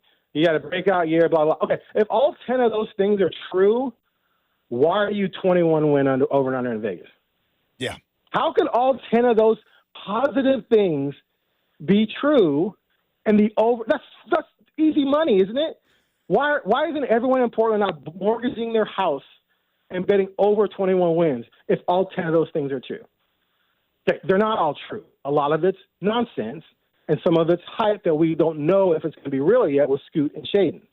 So, again, the goal, Cooper Flag is the goal. So you move and/or Grant to help make that happen. Aaron Fentress from the Oregonian joining us here at the 620 Rip Studio. That was fantastic. Fentress, you and I have been doing this for a long, long time, probably 15 years or more. You and I have been talking on the radio. Top 5 Fentress rant right there. Ooh, that's why I didn't, because you know this. I'm not afraid to jump in and cut you off, and I'm like, nope, Fentress is cooking. He is cooking right now. I am just going to sit there and observe because that was beautiful. I hate giving you compliments because it just turns Fentress into a monster. But that was it was beautiful. That was very, very good. All right, one more thing on basketball, and then I do want to talk some football. Can we let Cooper Flag play one college game, though, Fentress? Like one. I know. Like I've seen the highlights, and Brendan's all on board, and I think we're calling it "Capture the Flag," right? Is going to be the theme of the tanking for a lot of teams. Can we let him play one game in college? We've seen this before, right? I think our society has moved way past any type of rational evaluation process when it comes to talent. I mean, it's just everyone, especially with social media, especially with the fact you can post things, get views, and make money. Everything is about the hype. That's why you see, oh my God. Maybe my new biggest pet peeve, at the moment. Like I should do like remember Billboard Hot 100? I should do my Hot 100 Fentress pet peeves. This one is skyrocketing up the charts. When someone shows a quarterback in training camp throw a 10-yard out and puts fiery emojis and like the league's not ready, like that kind of thing. Like, dude, if I can make the throw right now, he ain't. It doesn't mean anything. It's irrelevant. But anyway, so Cooper Flagg, I don't really mind the hype because I kind of feel like he's legit. Like I think he's going to be a really good NBA player at least, and probably multiple-time All-Star. You know. The thing I loved most about, and again, I didn't watch the entire scrimmage with Team USA, but the clips at least, and clips don't tell the whole story, is he just seemed completely at ease and in control. Like he wasn't sped up. He wasn't trying to show out or show off or be He's just playing good, clean, smart, highly skilled, take what's there basketball. Now, I don't believe for a second that game were 100% serious. They could have locked him up. Like I just don't buy that. I don't think he's that great. But I could see where people want him. But didn't ESPN rank someone else number one? Oh no, they ranked. Wait, yeah, I thought ESPN ranked someone else in the 25 class number one. Or maybe that was high school. Maybe that was high school recruiting. Anyway, but this draft is deep. It's there's supposed to be 5 or 6 dudes that are supposed to be quote unquote transcendent players. Oh, someone tweeted the other day there was like 6 or 7 generational talents. I'm like, isn't that like impossible by definition of the word? Can you have 80 generational players in the league at once? I'm confused by that. But anyway, it's a deep draft, so you want to be in that draft more so than you want to be in this last one. And if you are salivating after Cooper Flagg, you're going to do what you can to make that happen. Now, let's say Scoot and Shaden took a big jump. Let's say they both blossomed and they were balling. And Aiden stays healthy and he plays like he did the last 2 months, and you keep Ant and Grant.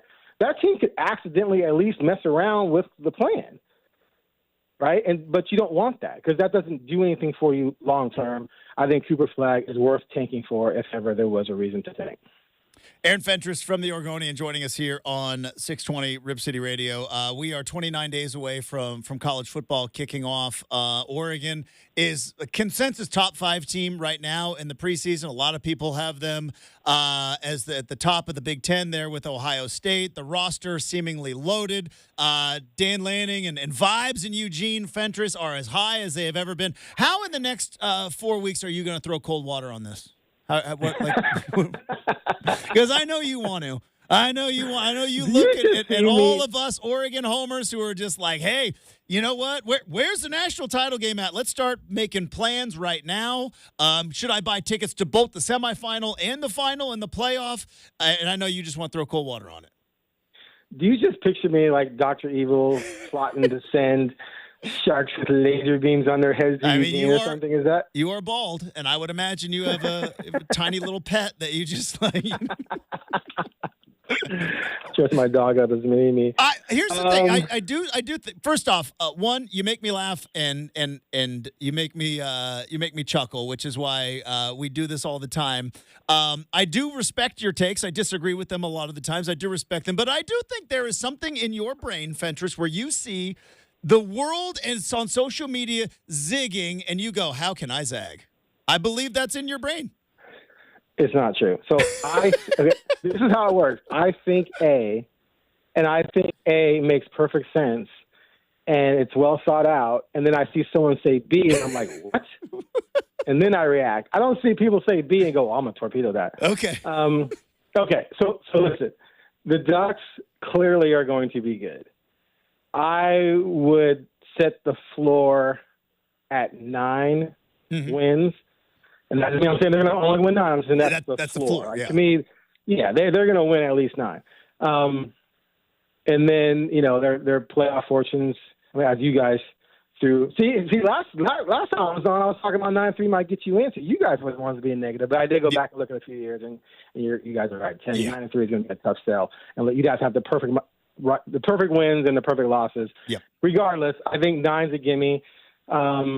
So with a 12-team playoff, I just can't see how, especially with an experienced quarterback who's going to be in his 6th year of college football, who's had 5 really good years as a starter, 1 year hurt, 4 as a starter, 1 year hurt. I just can't imagine that they're not going to get that 10th, right? And the defense is stacked. You got skill guys all over the place. So going into the season, I'm expecting them to be in the 12-team playoff. I would be absolutely floored if that didn't happen. Something's going to have to happen. Gabriel's got to get hurt, or they lose a couple fluke things, or someone rises. Right, someone on their schedule becomes better than we thought they were going to be, and they lose to them, and that keeps them in the 9 range. So yeah, I'm not looking to throw any salt on anything, but you know, whenever you have new players, even though if they look good on paper, it still has to come together. You know, it all has to come together, especially at quarterback. So minor reservations, but I would be shocked if this team's not in the playoffs. One thing I am fascinated about heading into this season, Fentress, not just with Oregon, but I think with all of top-level college football, is like we talked about, 10-2 in a major conference is going to get you in, likely. And we have seen teams, when you get that first loss, completely fall apart, right? The bubble pops and the dream is dead, because that's how college football worked in the past. And I'm going to be fascinated to see how teams react to losses, because Oregon's going to lose a game, right? The Big Ten's really good. There's a lot of good teams on the schedule. I'm with you about the 9 games being the floor, but Oregon's gone undefeated in the regular season once in our lifetime, right? So they're likely going to lose a game somewhere. I'm going to be fascinated, not just with Oregon, but other teams. How do teams in college football react to a loss? Because obviously the 12-team playoff and the title is still available, and how coaches deal with that. That's going to be a new variable, because you see in the NFL all the time. You lose, you flush it, you move on. And to see who takes on kind of that NFL mentality better is going to be fascinating for me. Yeah, I would think that, you know, the good teams, when they lose, well, I think it's going to come down to who you lose to. Like, if you're Oregon and you lose to Boise, yeah, that's not good. You always lose to Boise Ohio too. State, or, you know, if Michigan's got its act together after all the players they lost, then I think you can flush that. And I think we saw Oregon last year lose a devastating game at Washington, and they flushed it and just destroyed everyone else after that. But they didn't quite get the revenge game. But anyway, so I think the really good teams, if they lose, you know, games that are to teams where it's a 7-point spread or less, I think they're going to be fine if they got the character and heart to roll with it, because they know that the season's not over. But a high-end team that loses to a mediocre team, that's going to be trouble, because now there's going to be more doubt, like, oh, maybe we weren't as good as everyone said we are. And now that if we lost to this team, that means there's 3 other teams on our schedule who we thought were easy wins. We can't count them, and that makes the schedule a bit more daunting. So, yeah, I agree with you. It's going to be interesting. I finally have respect for college football. Well, how they decide the playoffs and the championship. I don't like the NIL now, and I don't like the transfer, 1-year transfer. I don't like that. But I've been waiting for this since I was just a wee little 8-year-old with Coke bottle glasses and Jackson 5 hair. I mean, more DeBarge hair. Anyway, yeah. So, no, they finally got it right. DeBarge or El DeBarge? Was DeBarge the guy, and then El DeBarge was the group? Was that how was DeBarge was the group? It was a family group, and El DeBarge was the guy. My hair was more like the DeBarges than. Gotcha. And he took us to Electric Avenue, Avenue, Jackson right? 5. What's that? He took us to Electric Avenue? No, that's Eddie Grant. Eddie Grant, man, I'm He took you to the Rhythm of the Night. Rhythm of the Night, that's what he did. The Rhythm of the Night, yeah. Dance Anyway, until the morning light, that's right. We digressed off the map. But no, I think it's going to be exciting. It's just to see the race for those 12 spots. So here's something that's always driving me nuts when people say, you know, if you keep it the way it is, with you know, only 2 teams make it BCS, whatever, because every game matters. More games matter. I'm like, no, actually, more games don't matter, because if you get a loss, you're done. That means the rest of your schedule is completely obsolete. So how does destroying people's schedule after 1 loss mean you play more meaningful games? That's a lie. This situation, like we just talked about, you can lose 2. And for a lot of people, that second is probably going to come in a conference championship game. That's going to make it more exciting, because there'll be more teams involved for longer. Maybe you could still win your conference back then and still go to a major bowl game, and that was still a fine way to end the season. But people like you are obsessed with the Super Bowl and obsessed with the national championship, and so that ended that. But we don't have time to go back and relitigate that. Fentress, you can't be lobbing grenades and then go on a break. We're going to break. Where are? Welcome to Rip City Mornings, buddy. Hey, Fentress. Hey, love having you on the show. Love talking ball with you. Have a great weekend. Good luck to Peyton Fentress and his dynasty at Rice, and we'll look forward to talking to you again soon. All right, later. There you go, Aaron Fentress, boys and girls. We have got the RCM mailbag next, 620 Rip City Radio.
All right. Before we wrap up the big show, I do want to let you know about our good friends at Lazy Boy. They've partnered with us here at Rip City Radio for the annual Stuff the Bus School Supply Drive. That's right now through August 19th. Donate a backpack or 10 miscellaneous school supply items to any of the 6 Lazy Boy locations, including Salem and Eugene. And you will receive up to 25% off your Lazy Boy purchase. Some exclusions do apply. The Salvation Army will then distribute your donations to local families. So, as always, we thank you for your generosity. More details at the community page, ripcityradio.com. Now, it is time to wrap up the show. It is time to wrap up the week. Get you ready to attack your weekend with the RCM mailbag.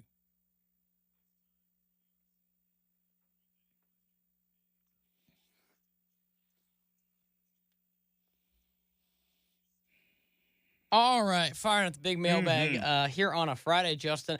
I gave you a tease for this. You did 30, 40 minutes to think about this now, and I'm curious. So one thing that I've noticed recently, still haven't taken advantage of, but need to at some point, is on Mondays, Tuesdays, and Wednesdays, Buffalo Wild Wings does an all-you-can-eat boneless. Okay. Right? Yeah. I've seen also places that have done all-you-can-eat bone-in wings, too. Did they put like a time limit on that thing? No. Okay. Just Monday through Friday or Monday through Wednesday, and you I think it's $19.99, and you go from there. $20. So my question for you, Justin, in your heyday, fat times is what you're saying, and nicely. Well, let me put it this way: when you ate fast food, when I ate a lot of food, yeah. How many wings do you think you could crush in an all-you-can-eat setting, and would you think you could do more bone-in or boneless wings, and which would you prefer and why? Now, that's the would you prefer is a very different question. Multi-part question. It is. Multi-layered question. All right. There was, I don't know if this place, is the Fox and Firkin still rocking in Corvallis? Not that I'm aware of. Okay. There was a bar in Corvallis. Okay. Yeah, if it was a bar, yeah. If it was a bar, I would have known. Yeah. There was a bar in Corvallis called the Fox and Firkin. And I think it was Tuesdays. They had 10-cent wing night. So it wasn't the all-you-can-eat, but you would get, close. You could get 50 wings for $5, right? It was 10-cent wing. Now, these wings were not hefty. Do you know what I mean? Because not all wings, now they weren't minuscule, but like not all wings are created equal. Back then, I could regularly hammer 50 wings. So, bone in, moderate size, not the big jumbos, but... Do you go sauce or you go dry? Sauce, always. Sauce, always. Back in my prime, I could drop 50 wings, no problem. I've never really tried to do much more than that, but yeah, 50 wings, no problem. Second question. I could eat more bone-in wings than boneless wings. Bone-in wings, less meat. Less meat, and usually less breading. Yes, it is. Whereas the bone-in wings, they're chicken nuggets. I love them. Yeah. I love them, but they're chicken nuggets. There's a breading there. That fills you up, right? Don't waste all of your appetite on the carbs. That's why they put the free bread out there. But final question, I like boneless better. I love wings, all wings, don't get me wrong. But if you were to ask me which one I like better, I like chicken nuggets or boneless wings, whatever you want to call them. I like them better. But my heyday, I think I get 50. I get 50 wings. I've never thought to try now. Boneless. Like, I've put down a 20-piece McNugget before. Okay, yeah. So what would happen if you tried to eat that much now? I would throw up. I would get uncomfortably full. Okay, and then I would probably boot. Okay, this will be fun. You go to Buffalo Wild Wings now. I'm going to give you an event. So let's just say there's an Oregon Road game. You've decided to go to... So I got 4 hours. Yes, you got an Oregon Road... Pre-game, full game, halftime. Someone said you get... I'm trying to think what would be enough to motivate you, but a certain amount of money per wing that you ate. Let's just say, for the sake of fun, you got $500 a wing. Okay. So let's just, for fun, I'm just curious, like, if you needed to, like, put yourself in that meat sweat world. Yeah. Like, And you're like, I want It's some cash, man. Boneless wings, $500. Could you do 20 as an adult? Oh yeah. Okay, so you can still I cry. did 20, no problem. But you would not feel so great afterwards. I think once you get over 30, I think I would start to get real uncomfortable. But again, I have not thought to do the marathon. That's the other problem. Is just I eat food very fast. Even now, where I don't eat a lot of food anymore, I eat food. I'm a slow eater. I eat food very, very fast. I think it's a product of growing up with brothers. Is just you eat your food fast so that you're the first to seconds and all that stuff. But in a slow grind marathon, I think I could get up somewhere on 40. I don't know. My eyes are definitely bigger than my stomach, though. No, it's true. And okay, so with that, we'll stick on this. Would you go with a mild sauce? Straight up buffalo. Buffalo. Okay. I need regular buffalo sauce, not blazing, not crazy, stupid hot, but I need a little punch back. Yeah, you know, I need a little hit of some spice. Now that might not be the best idea the next day. That's what, I was gonna say but if you ate that many wings, here's the thing: would you need to take something? Would you need to take a laxative? Yes. You ate that many wings? I don't. I would not need any help processing. Trust me.